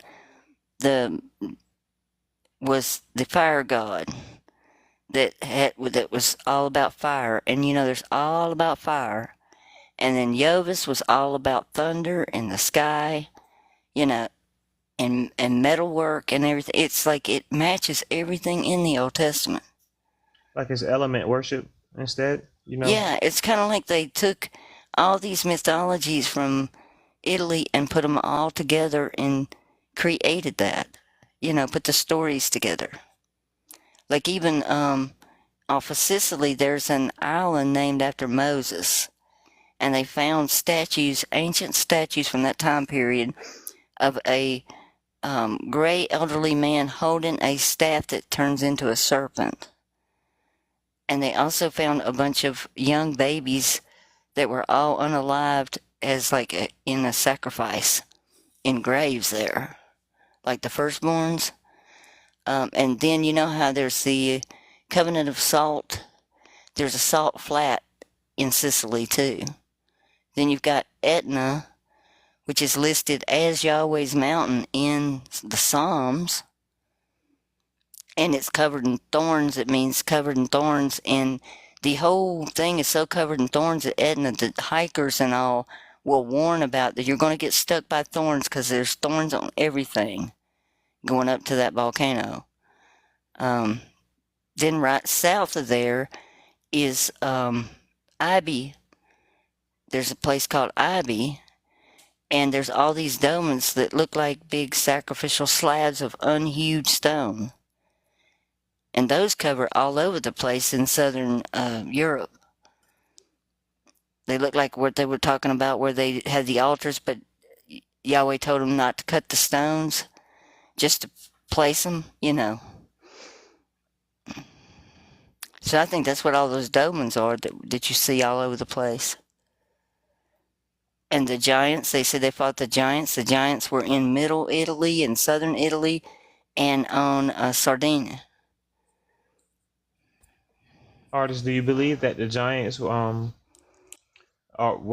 petrified and became what we call our mountains and stuff? Do you see like the faces in the mountains and the body parts that there's places that it looks like a large person laying down on its side, Some of them do, but you know that some of those beds and stuff they found, like one of the beds is humongous. It would have taken a giant person to sleep in that bed. Yeah. I mean, it is. I was looking at the measurements going, wow, that is a huge bed. Didn't they say that like Noah and like I think somewhere I saw where he was 30 feet tall, 40 feet tall? I think And so. Yeah. It's kind of crazy. I've seen that too, Tim. It does look like the mountains are. There's so many of the mountains that look like people and faces and even animals that have been petrified. Yeah, and I think Yahweh did that. I think those stories are true. Like I think his lie is that not that he made up everything, but that he's lying about, the perspective of it. He's a really crafty liar, And there's sometimes I'm not proud of in my life where, I've used the ability to lie well and deceive well. And if I can do it, if I can fathom it, how come he can't? He's far better than me at doing it. He was the original father of lies, so yeah. He's very, very crafty. Hmm. Yeah. And it's really wild they call that subatomic particle that they use in the Hadron Collider a Barjona. Isn't that wild? And it's like, that's where Satan's seat would have been, because that's where Antipas died, was up there around Geneva. Hmm. That's that verse that I think you brought it up on the last show too. Yeah. Where you said that that's where CERN is, and yeah, that's where Revelation say Satan's throne is, or his where he dwells or something. What do y'all make of all those hexagons? I mean, it is on everything now. Do y'all notice it? Like if you go to buy something, it's got the hexagon design on it. It's everywhere. I mean, when I was in New Age and studying that, they said it was all about geometry. Like every single thing is made up of hexagons. Like It's a six-sided, right? Yeah. I'm hearing about this hive mind stuff too lately with all of the hexagons. Have you seen anything about that? Well, because It involves the agenda. like the honeycomb and the bee, everything is made up of hexagons in our reality. This is Satan's construct, and everything is made up of it. So, but I do see it everywhere. Yeah, exactly. Tracy said sacred geometry. That's right. Yeah, the pi is is Yahweh's number, and the pi is the same one they used to do the golden mean triangle on the on artwork and stuff. And I was taught that in art school, if you throw the main object of a painting in the golden mean triangle area, if you figure out where it would be on your canvas, then the person's eye will automatically be drawn to the main feature on that painting you want them to be drawn to. And all the artwork in Rome and all is all based off of that golden mean triangle, and it's actually a 666 design, that triangle. those hexagons. It's a six shape. It's six shapes, and I Yep. don't know if you guys ever heard about the a fake sun. People have Yeah. identified it because when you look into it, you see hexagons, and that's what artificial light does. Where the I've natural heard of it. sunlight makes. I saw them lifted up into the air. The Chinese one. There's a couple of them actually. But yeah, Tim, Yeah, you're right. If These you blow fake it up suns. and you look yeah, into it, it's a hexagon. You're right.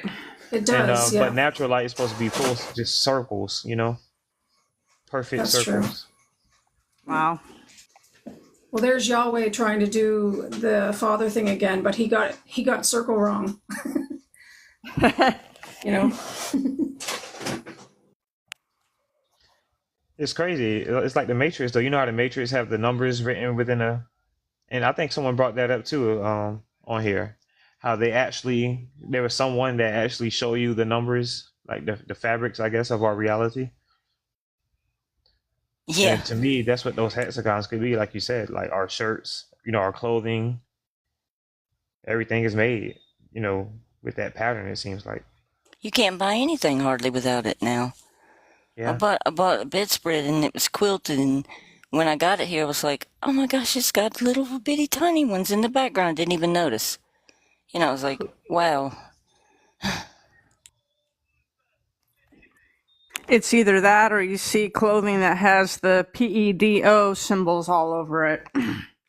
That drives me crazy too. You see that symbol in everything. I'm Yeah. lost to that. Like I'm not hip yet.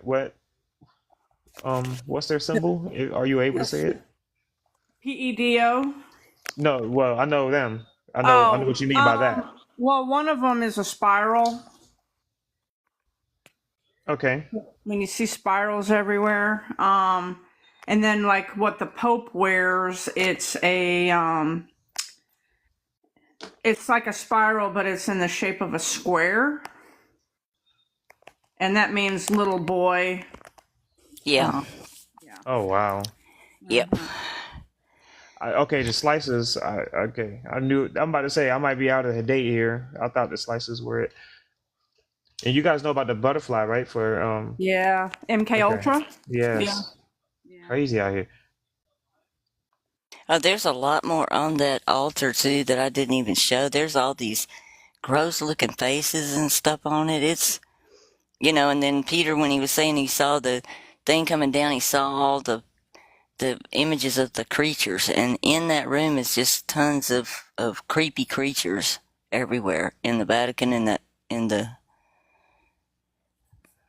I think he was seeing his own grave site.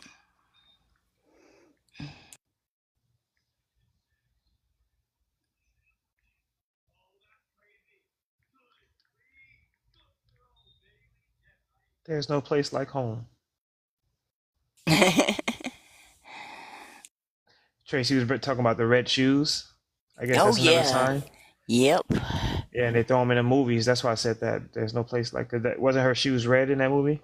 I used to like that movie too. Everything is based on witchcraft though when you get to looking at I it. know. They ruin everything for you. It's so They sad. ruin sports. They ruin everything.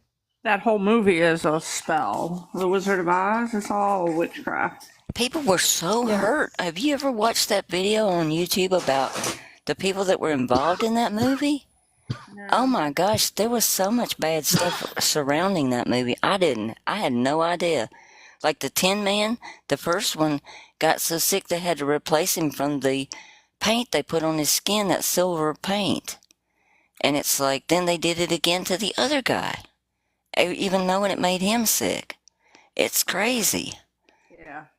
And they, Judy Garland, they doped her up. She was all doped up for that. They were trying to keep her awake to do more sets. They said that they turned her into a pure addict. Well, yeah, the whole thing where she was face down in the white snow, isn't that a symbol for cocaine, Yeah. Mm-hmm. When That's I watched crazy. that video on that, that's interesting. If you've, because when we were little kids, we used to love when that would come on every year. I know. I used to love it too. But my family would all sit around the dinner table, and that was like the one night that we'd get to go out. My dad would like pick up something and bring it home, and we'd all watch The Wizard of Oz. And yeah, it's crazy now that we know truth, looking back on some of these things. And And Moses and the Bob's, 10 Commandments, and all that stuff that happens in that, it's all evil too when they're leaving. It's like, but they don't make it look evil. It's crazy. yeah, they keep skewing it. That's how they lie, you know. That's how they deceive. But Bob brought up why the clown shoes are red.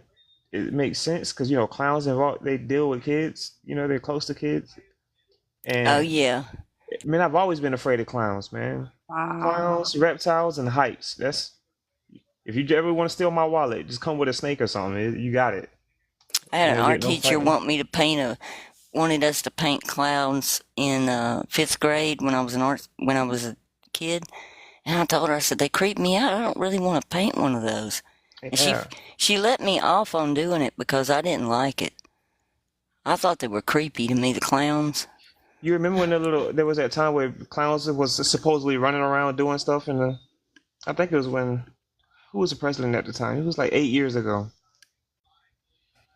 Oh yeah, I remember that. You remember that? Mm-hmm. Man, if that would have became like a big thing, that would be my worst nightmare. Clowns have always creeped me out too. Mm-mm. And Tracy, I've heard that too, where the clowns are the Nephilim. You know, there's a channel that focuses on that. I can't. Conspiracy Aura. There's one of the channels talks about that, which makes sense. Yeah, Ronald McDonald. See, and why they feet so big? You know, nobody's asking the real questions with these clowns, man. We got time for anybody if anybody wants to come up and got any questions about anything, we got plenty of time. Mm.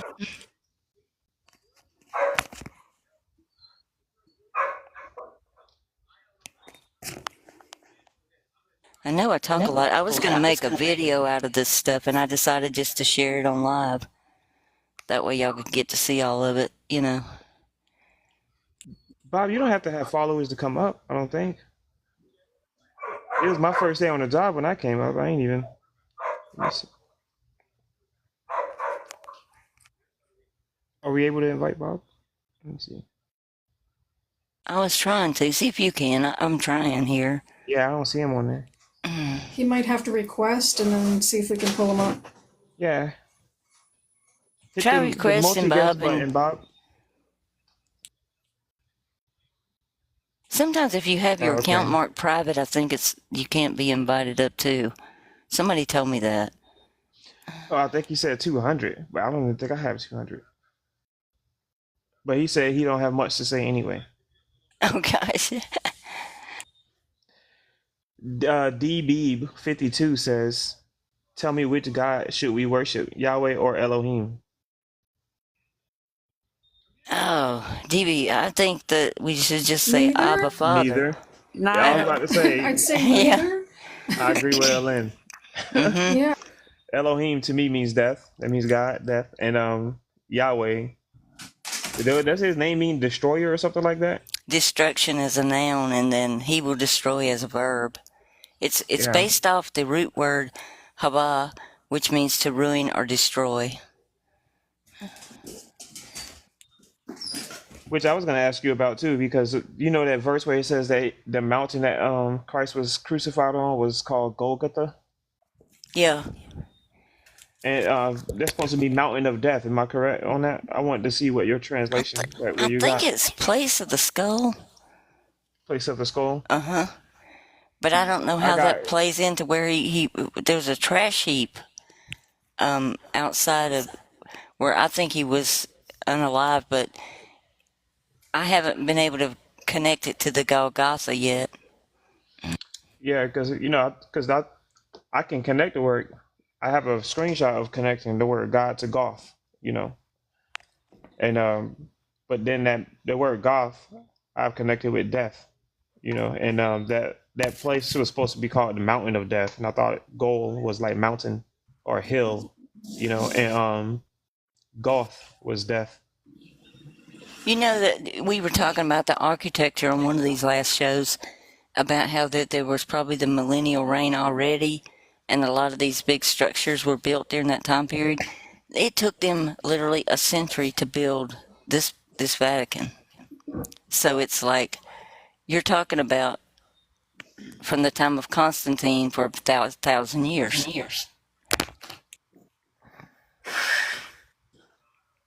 It didn't dawn on me till I was looking at videos on it today that it was 1,000 years.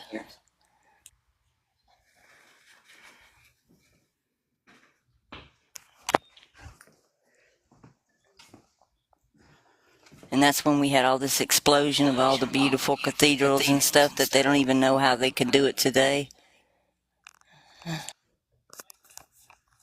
I think that was the millennial reign of Christ, you know. I do too.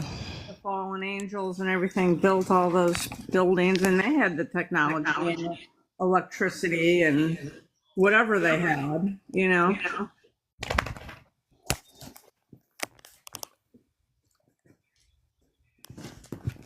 So she said Tartarian.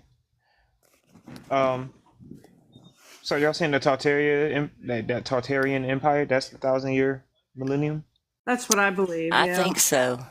And I think we're in the little season now. And something in the back of my mind keeps telling me that it started in 1960, the year I was born. The little season. What makes you think 1960? I don't know. That's when all the music and stuff had changed. It was like if you go back, they started singing about Peter, Paul, and Mary and Puff the Magic Dragon. And when you listen to the music, there's a lot of stuff that just like is, ooh, this is weird. Knowing what we know now. You know, now if you didn't know anything, the words probably wouldn't mean anything. But I went back and listened to a bunch of 60s music and I was like, man, this is crazy. Because I was studying preterism before I came to the truth of this, because I was looking into Tartaria and it didn't make any sense to me. And what they think is that the little season started around 1776. If you look at the Statue of Liberty, you know, there's a chain around the Statue of Liberty, the foot, and the chain is broken. Oh, You know. wow. Yeah, and they, you know, like there's some pretty compelling evidence that it kind of starts back with the, you know, and then the founding of our country and everything. So, I mean, I think we're in Satan's little season as well. When Father called me back home, when he called me back out of New Age, he literally dropped that into me. He told me we were in Satan's little season. And that was another thing I went in and talked to my pastor at church about. And they're like, oh, no, we're not. You know, he convinced me that we weren't. But Father told me we were. And I believe we are. You know, I find that interesting. In Bookham, I see your question, and I just, since yours is written down, I'm going to try to say mine real quick. um, if it's called Satan's season and this is Yahweh's kingdom, I mean, doesn't that separate them? I have heard they're separate too, Tim. I mean, I have heard that, you know. I've also heard that, like, when Tartaria was built that 1,000 years, that they had locked Satan away and the angels were ruling during that time, and then he got out. So Yeah. I'm still doing research on it, but, you know, I'm just, I who find else it do I have to interesting. rub these ideas against? You know what I'm saying? So, It's interesting, you know. yeah.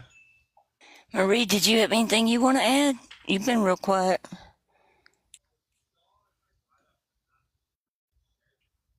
I think Marie is busy with the babies. Oh, Can you hear me? Yeah, Oh, I'm sorry. You the little one. I hear you. I know now. Because he's been jumping tables, throwing tantrums, and No, it's so okay. I that's just why. didn't want you to feel like we weren't talking. It's like, Oh no, you're good. I was in the chats with you. okay, no problem. man, someone scraped the cream off his cupcake, man. Bless his heart. But yeah, Bookham said, how much time do you guys think we have left? That's the $1 million question. I wish we knew. Do you guys believe in the 6,000 year theory? I used to. I don't now. Interesting. I just where my thoughts have gone is that, you know, we don't know how long we've been here, but I'm just wondering, like, Satan and all of they're all trapped here under the firmament, And I know this is kind of getting off subject, but like we've talked about how, we're in his construct and we might, go through reincarnation until we find Father. And I just wonder, does this realm ever end? Or is Jesus returning again, or is it that we have to pass, to be reconciled to him? And I don't know the answer to that. That's just where my thoughts go. Bookham said something interesting. He said the way these guys are planning for infrastructure, smart cities, they make it seem like, we're going to be here for some time still. And I mean, but that, and just my immediate thought to that was, it's like maybe that could be just part of the deception, because if they stop working, what, the perfect movie to explain what I'm trying to say is have you guys seen that movie Leave the World Behind? I never watched it. I know the movie, but I never did watch it. It's on Netflix. And then I brought up 2 movies today, and I never watched movies like ever. Anyway, in that movie, a guy he's talking about a phone call he had with one of his clients who's like big time rich, and like part of the secret society rich, go to the Bohemian Grove rich, and he even brought it up, which is what made the movie controversial. But he spoke about how that super rich guy that was on the phone with him, he was leaving because something big was about to happen, and he didn't tell none of his employees. He didn't tell the people of his company and all that stuff. He gave that guy a tip, only because he brought it up. He was like, what is some kind of like end of the world type thing, or like something about to happen, and the guy was just like, take care of yourself. So that's the only hint he got. But I say that to say, I think it's going to be business as usual when tragedy strikes. I think you're right. Yeah, probably so. I wrote that down. I'll look at that movie when I get a chance. Sometimes I like to just veg and analyze some of their stuff.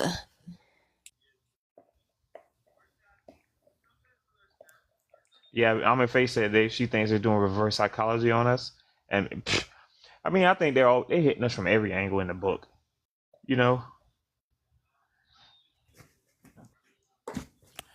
They start with the indoctrination as a kid, the pledges, the globes in the classroom, the globes in the movies. Every time you watch it, almost Yeah, as if they're you're saying, right. "Hey, you better keep on being indoctrinated, even though you're out of school.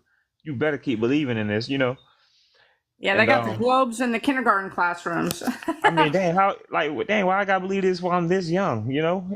This theory. You know what I'm saying? But yeah, they push it down your throat, man.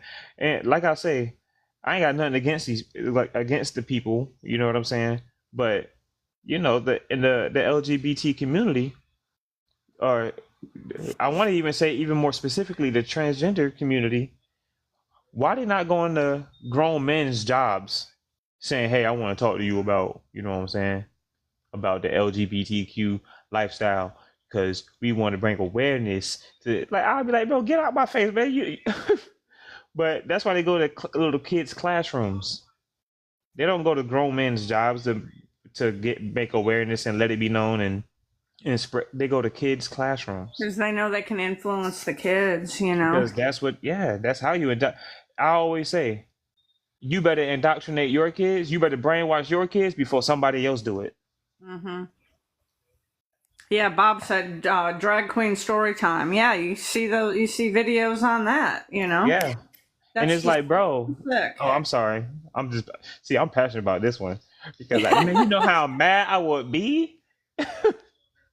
I would too. You like coming over here and got my kid in your lap and like, bro, you don't get my kid off your hairy legs. I'm sorry. Let me stop. Let me go to mute for a second. I mean, I had talked to somebody who was in grade school, and they said the pressure that you're put under in grade school from your peers to experiment with your sexuality is like, unless you experiment, you're picked on and bullied. It's kind of the opposite of when I was growing up. It's just really sad. Yeah, I've seen that too. It's like if the kids if they don't join in, then they're ostracized even.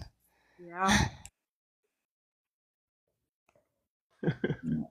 I'm glad I never had children. I'm certainly glad I'm not trying to raise them today. It would be so hard, you know.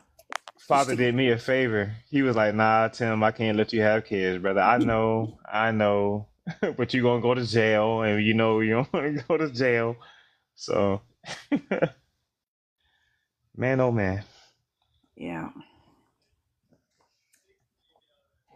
Bookham had said it could be they're planning to maintain control over the survivors after the catastrophic event. I think that's spot on too. You know, when you look at the Georgia Guidestones, you know, they want to reduce the population to 500 million. So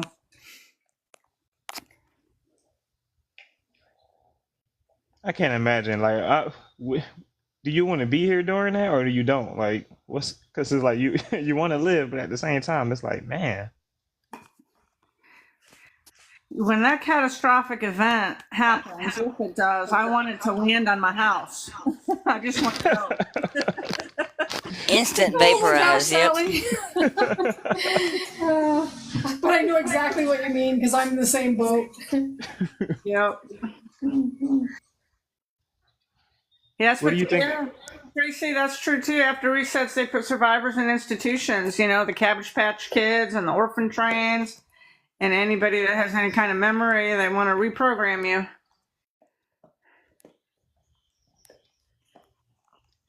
Well, You then got- I please still think take that this is the last time. Like, I know, Sally, you think it might just keep going on, but I still think it's the last time. And I do believe it's Satan's little season.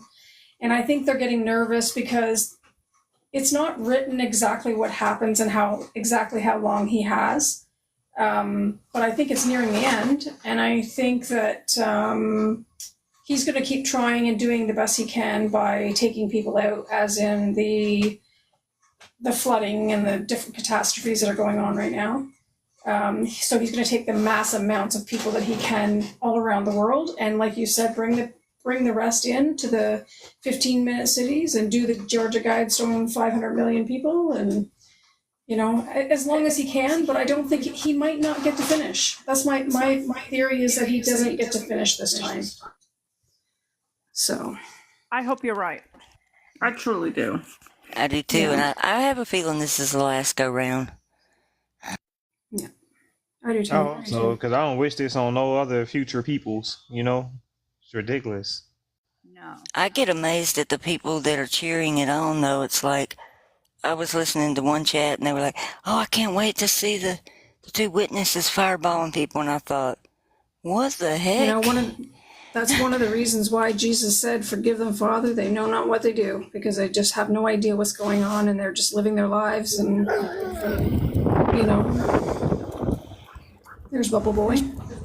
Hey, Hey, sorry, I actually accepted them up. I hope that was okay. Yeah. Okay. How are you, Bubba Boy?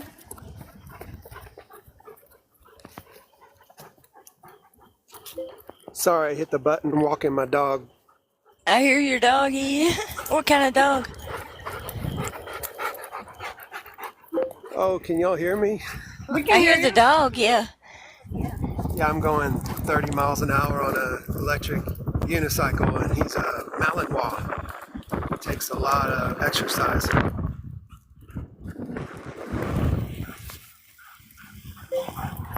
Can you hear me? Yeah, we can hear the yeah, we hear the you. wind flying by. Yeah, I'm running him 30 miles an hour on an electric unicycle. Hey, he in better shape than me. I really didn't mean to join. I accidentally hit the button. Oh, I'm okay, glad you okay. did, though, because we hadn't heard from you yet. Yeah, got too many questions.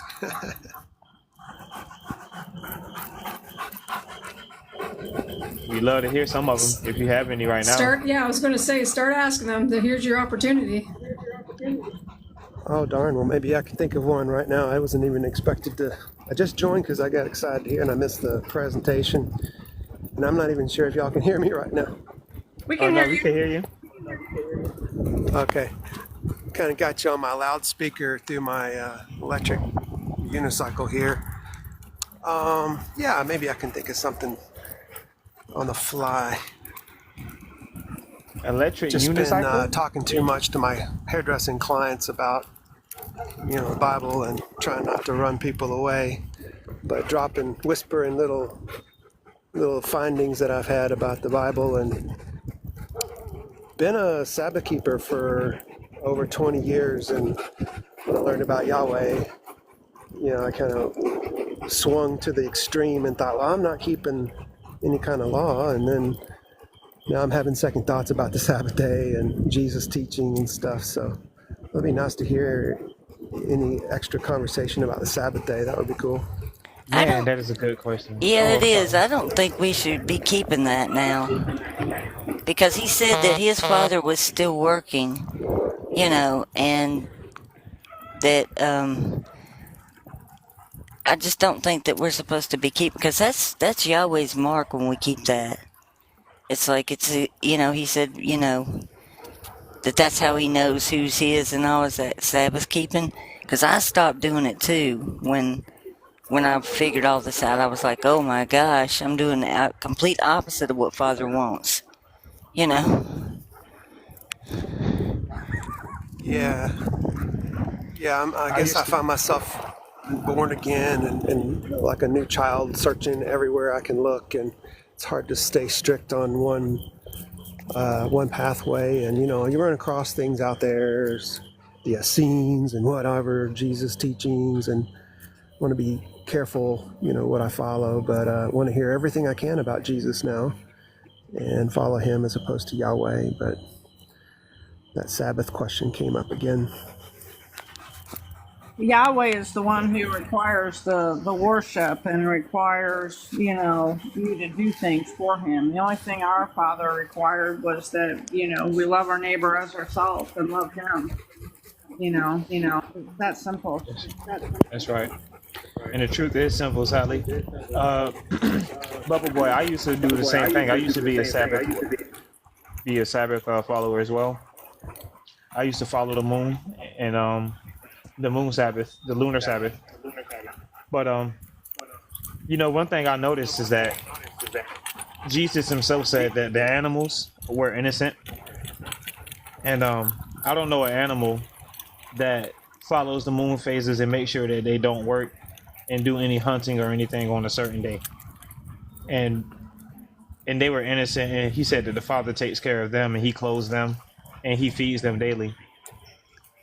So That's a good point. so basically I just follow that. I think it's always best to go by the character to answer these questions if you don't have anyone to talk to at the time. you know I think just keep looking at the character of these people and then see if it matches up with what we see. And I looked at that part about where, he's listing to the guy what commandments and all, and he leaves off those first three. I don't know if anybody else has ever noticed that, but he does. Yeah, like the whole worship the Lord your God and obey the Yeah, Sabbath. I've seen them too. Yeah. Yeah, he And left them Jesus out. did not list those. It was And he all did about all his relationships. works on the Sabbath. It's like, and he calls it a work, even though it's healing. He said the works I do show the Father, and his works were healing and good stuff, and raising the dead, and then healing the blind being able to see, um, the lame arm being restored, leprosy being restored. It's like, and Yahweh's all the opposite. And he said, don't let those people come near me. Don't let them in my temple and everything. And he did a lot of his stuff in the synagogue, too. You know. Yeah, it's been a nice thing to feel my gut can resonate with the truth and love, and Sabbath day doesn't really fit within that. And I have to lean on my gut since I can't really go to the legal scripture and trust it all because of the stolen text. But it sure has opened up some pathways for me to love my enemy and to love people that I used to hate and politics and stuff. And it's brought some fruit in my life. I have more blissful moments than I've ever had. I don't have the kind of depression that I used to carry. And I want to say I owe it all to not feeling good enough. And unconditional love, didn't really serve me very well. But I have my old minister's scripture coming into my head more frequent about, is it Jeremiah, not to lean on your heart, and the ways Right. of a man leads to death, and not to trust yourself. And that isn't really, that feels heavy inside, and it just That feels sounds good like to, indoctrination.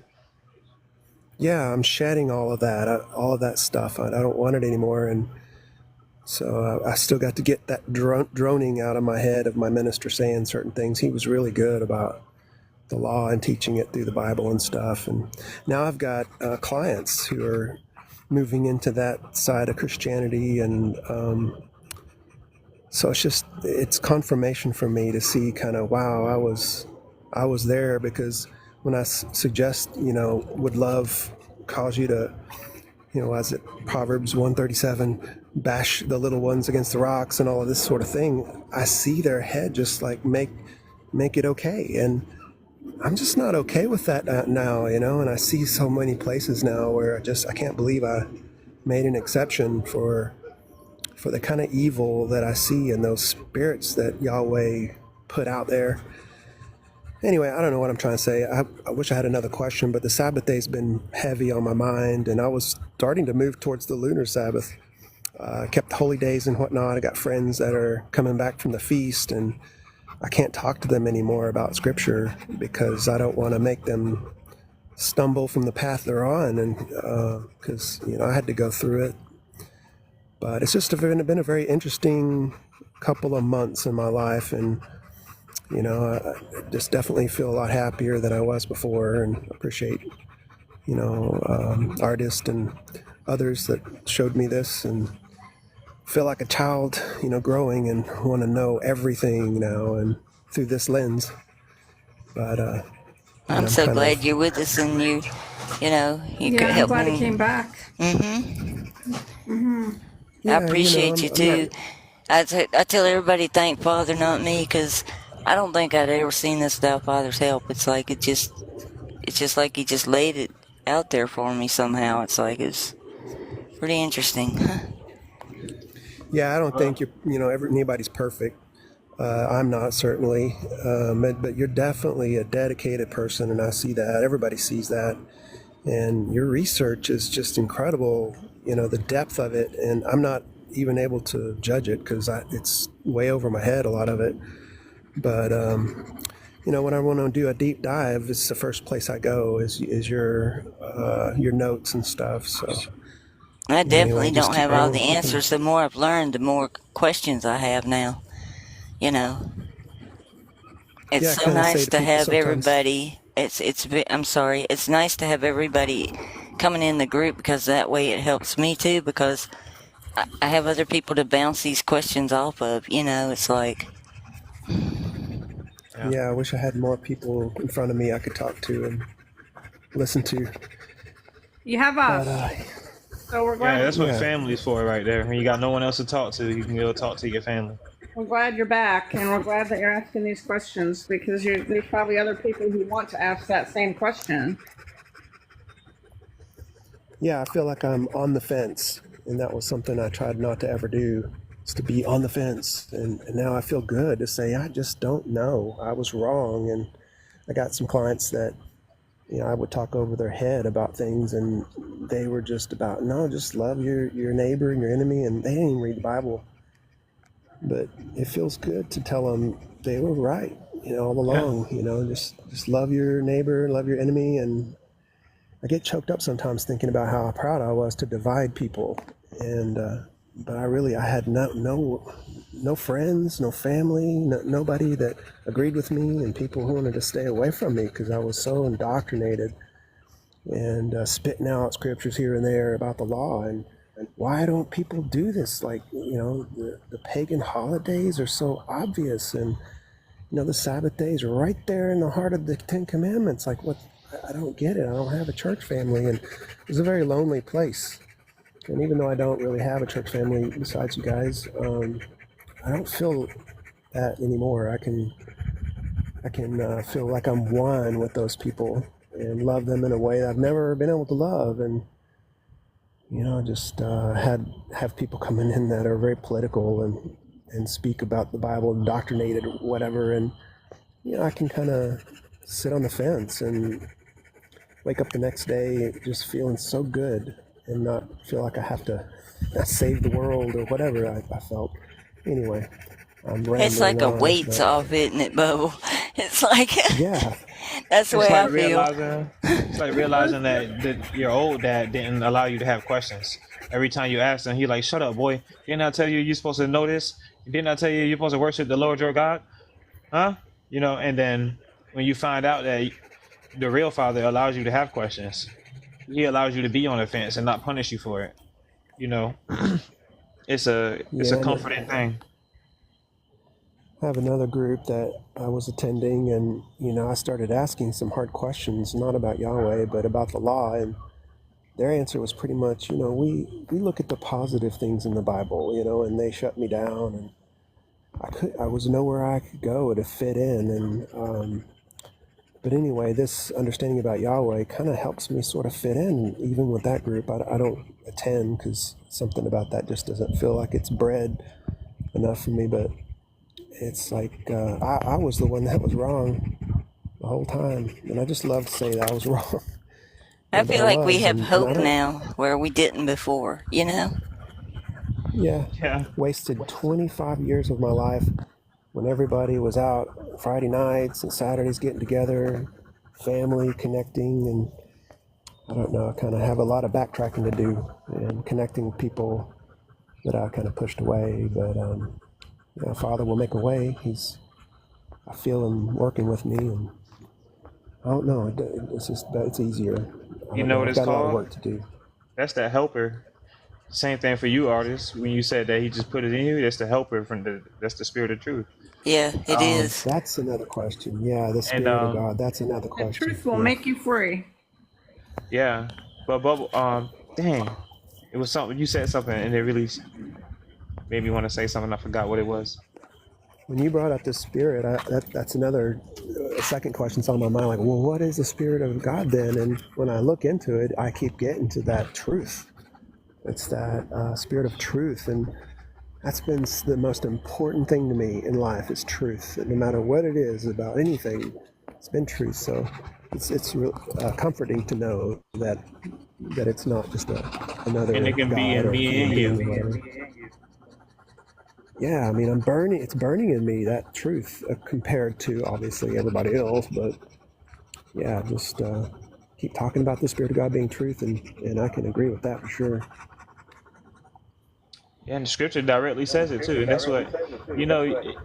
People people can read something. Like I can read Spanish, but it don't mean I understand what I'm saying. And we can read the scriptures and not understand what it's saying. It's telling you as plain as day that the spirit of truth is the Holy Spirit. But then people don't understand it until it's displayed the way it's displayed within artists finding her research. Within you being on the fence and finally being able to say, "I was wrong," because the spirit of truth is in you. So is pulling at you to admit these things. And I say all the time that these atheists are closer to the truth than most than religions in general, because they only going by their morals like that, and that's what Jesus was teaching ultimately, to love your neighbors and do to others as you want done to you. And the last thing I want to say is that, like, would you not agree that every single person that's going to be in heaven, that's in the kingdom, is going to be someone that could admit that they was wrong? They had to, because they had to repent. They had to say, I did this stuff, I did, I'm sorry. Yeah, I You don't see what I'm know. I mean, saying? as far as I haven't even thought about it, imagining people I know in heaven or not, and but it does make sense that we're kind of in hell now. I mean, I used to think about, oh, there's three definitions for hell. There's the grave, there's the abyss, and whatever. But if I don't have any proof, I just kind of lean on my gut, and it just feels harmonious. that and the whole Yahweh thing. I may not be able to prove it completely to somebody, but it feels right. That Jesus was not a divider. I guess that was the first thing that really threw me into bliss, was realizing Jesus didn't say he came to divide. And I can remember jumping on TikTok and he wanted to ask that question, and artists answering that, and not even seeing the translation. I felt so good and I know that's right. I know that's right, even though I pushed the other and was proud to divide. And then I went and proved it, and that was just so awesome to be able to use a nonlinear and Greek translation, even Google translation, to see it for myself. And I can share that with other people, no matter where they're at, and tell them, hey, I found this, that this one word was wrong. And I just know that people's gut inside, they're all just thinking, wow, that does sound right. And so, whatever intention I have, whether they start questioning scripture and seeing that it's stolen text or whatever, I don't know. But I want a way to connect with people. And that one is an easy one to share with people. And I love to do that one. But it's hard to keep my mouth shut. I tell you what, I say too much. And, No, that's fine. I'm glad to hear you. Okay. You say just enough. Yeah, with my customers, I have to remind myself constantly that I said too much. Start getting into the Garden of Eden. You're a hairstylist? Yes, ma'am. That was my business for 30 years. Oh, okay. Yeah, I just closed it in 2020. Okay. Maybe y'all can get together and do something about my dreads. Yeah. Got dreads. Yeah, I was Bubble Boy when you were saying about you have a big mouth or you talk too much or whatever. I that's the way I was, and my clients were great to listen to some of the things that my crazy conspiracy theories and all that kind of stuff. And somebody in the comments said that they don't mix business with religion, but I wasn't like that. I wasn't somebody who hid anything I believed in. I was somebody who spoke about it. But I was also my own boss. I didn't have somebody telling me I couldn't do this or that. So I don't know if you have the same experience or not, but yeah. Yeah, I work in a booth by myself, and when you've been this long time, you start attracting people that they're okay with it. And some people, it's not like we talk about religion, but the controversial subjects and things they're okay with. And I know I've learned over the years to watch out for certain signs. When their eyes glaze over, to shut up. But I'm sure mine rolled their eyes at me a lot of times. And but since I've learned about Yahweh, though, it's a lot easier to connect with these people. But before, when it was about the law, it was so difficult to run people off, because I would question the law and why other Christians aren't keeping it. But now it's like, it's all about loving Jesus. And exactly. So, it's not like I get into the hard Yahweh question stuff, but I like to find those similarities to connect. Yeah, it's a lot easier now. Yeah. No, that's good. But I appreciate you guys having me on here. Wow, I didn't even. We appreciate you coming up. You sure do. Maybe I can drop out somehow. I don't know how to do it on my phone, but you guys can, and let somebody else have some questions. Now I think you just press your square, and then you'll see the little disconnect thing. Take your time though, because it was nice to hear from you, brother. Yes, it was. It's been a minute since I heard from you. Yeah, I like to hear your voice there, Tim. You're a humble guy, and kind of look up to your knowledge. You got a lot of it. Your way of putting things. You seem like some people say an old spirit or whatever, old soul. It's that spirit of truth, man. I gotta give it to life.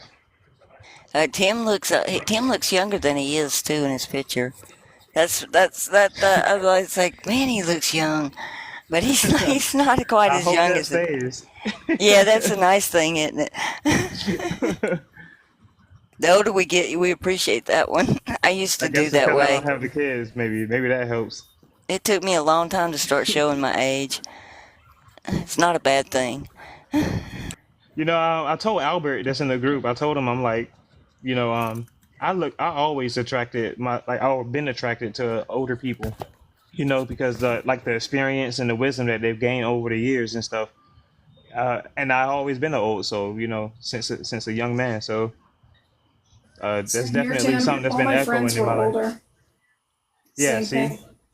Yeah. yeah, like they I don't have something to even, I offer might and have to one talk or two about. that are, yeah. No, I've appreciated all my older friends. Young people, I don't even connect with them. Like, the things they talk about, what they think is funny. It's like, Yeah, exactly. My yeah, fishing buddy, I'm 64 now, and my fishing buddy was she's 82 now. She was the one I hung out with when I was in high school. She was that many years much older than me.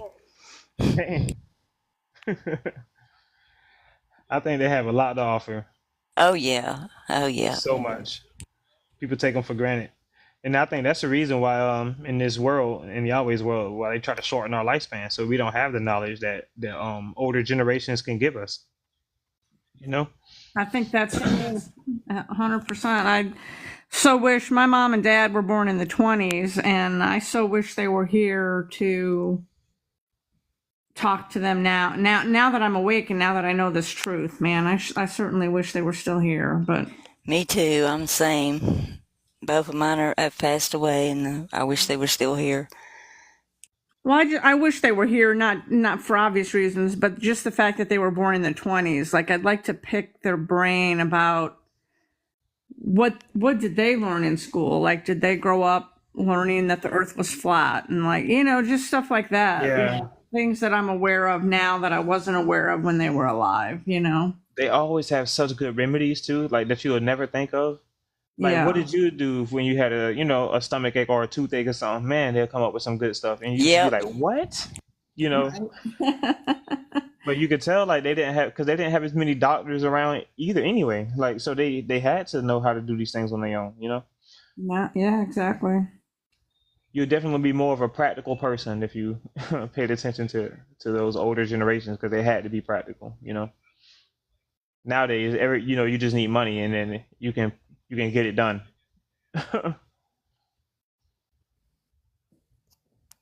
Yeah, recipes is what, man.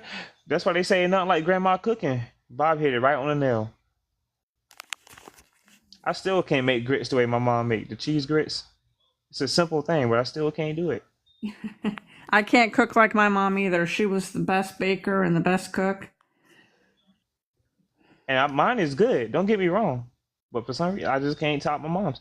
But you know what I can make though, and I'm not even a sweets guy, but I used to be a server for years, and getting off late, I'll just play video games throughout the night, and I have a sweet tooth out of nowhere. And I got tired of spending money on buying these like overnight snacks and stuff, so I can bake, and I can bake the nicest, softest cake in your life, like so moist and soft. It's just Oh, I that's don't even know how to awesome. explain it. I'll take it to work and don't get a piece. My family will come over and I'll bake some, don't get nothing. We're Like, coming to your dang. house. We're coming to your house for breakfast and birthdays, brother. That's true. Cheese, grits, and cake. Let me see. Bob said the Meg could. Hold on. Chat's going too fast for me. Oh yeah, yeah, yeah. Fix your roof, fix a tire, build a house. My mom she used to help my granddad build his house, the house that he lived in all his life. She helped him build it, repair it, and she taught us how to rewire the lights outside from what my grandpa told her. But yeah, and my mom taught me a lot. My mom taught me how to switch change my brake pads.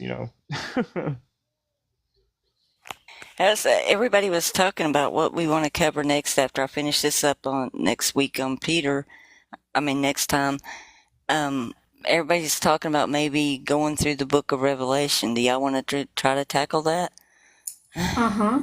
Yes. Do I? It's like asking a kid, does he want to go to Chuck E. Cheese? Yeah, really. Got any candy? Do you want some candy?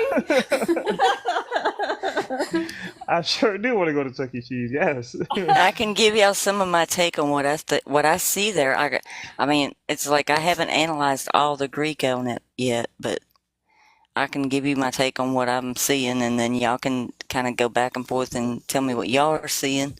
I think it'd be real interesting. I think it would be That sounds great. good. That sounds Everybody great. in the comments is like, yes, yes, yes, yes. I know, right? All caps and stuff. Yeah.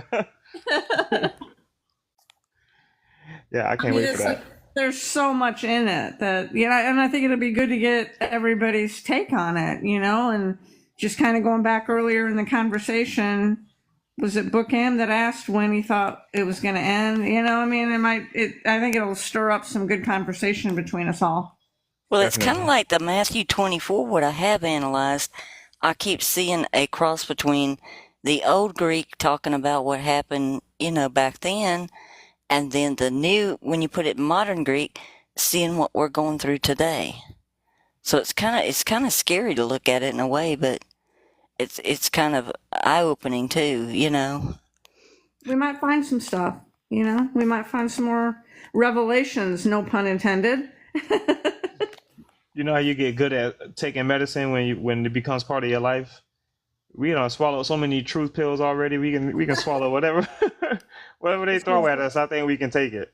It's like it's repeating or something. And I don't know if they're orchestrating it or if it's just like the little season it repeats. Nothing new under the sun. What was will be again. Well, I think we'll call it for here tonight, and then when we finish up Peter this next time, I'll finish it up, and then we can tackle Revelation, all of us together. Awesome. This was a Sounds really good to me. good Yeah, night. sounds good to me too. Yeah. Enjoyed the conversation. I Man, did let's get to too. 40,000 real quick. Oh, we're close, aren't we? I didn't realize how close we were. My numbers say 41.6. Oh, mine says 39 points. Yeah, 39.3 is what I had. What's yours? That's what I have Iris? too. 39.4 now. Oh, Somebody's that hitting the sucks like because I have though. 41.6. Yeah, that's I'm hitting the like right now. I'm smacking it. They told me not to smack it as the host. It'll mess it up. So I Oh, don't. really? Yeah. Okay. I'm trying to get us to 40 before we close. Well, we've gone up a whole rank in this past week, so that's good. Oh, we there now. We got to be there now. There it is. We're at 40. Yeah, there goes. Alrighty. That's great, guys. Well, y'all all have a good evening, and I enjoyed tonight so much. I hope y'all got something out of it. Thank you all. Love me you too. all. Love you Alright, guys. love you Awesome. guys. Love you Night. guys. Have a good night. Night, Mary Ellen. Good night. Good night. Night, Jim Bob.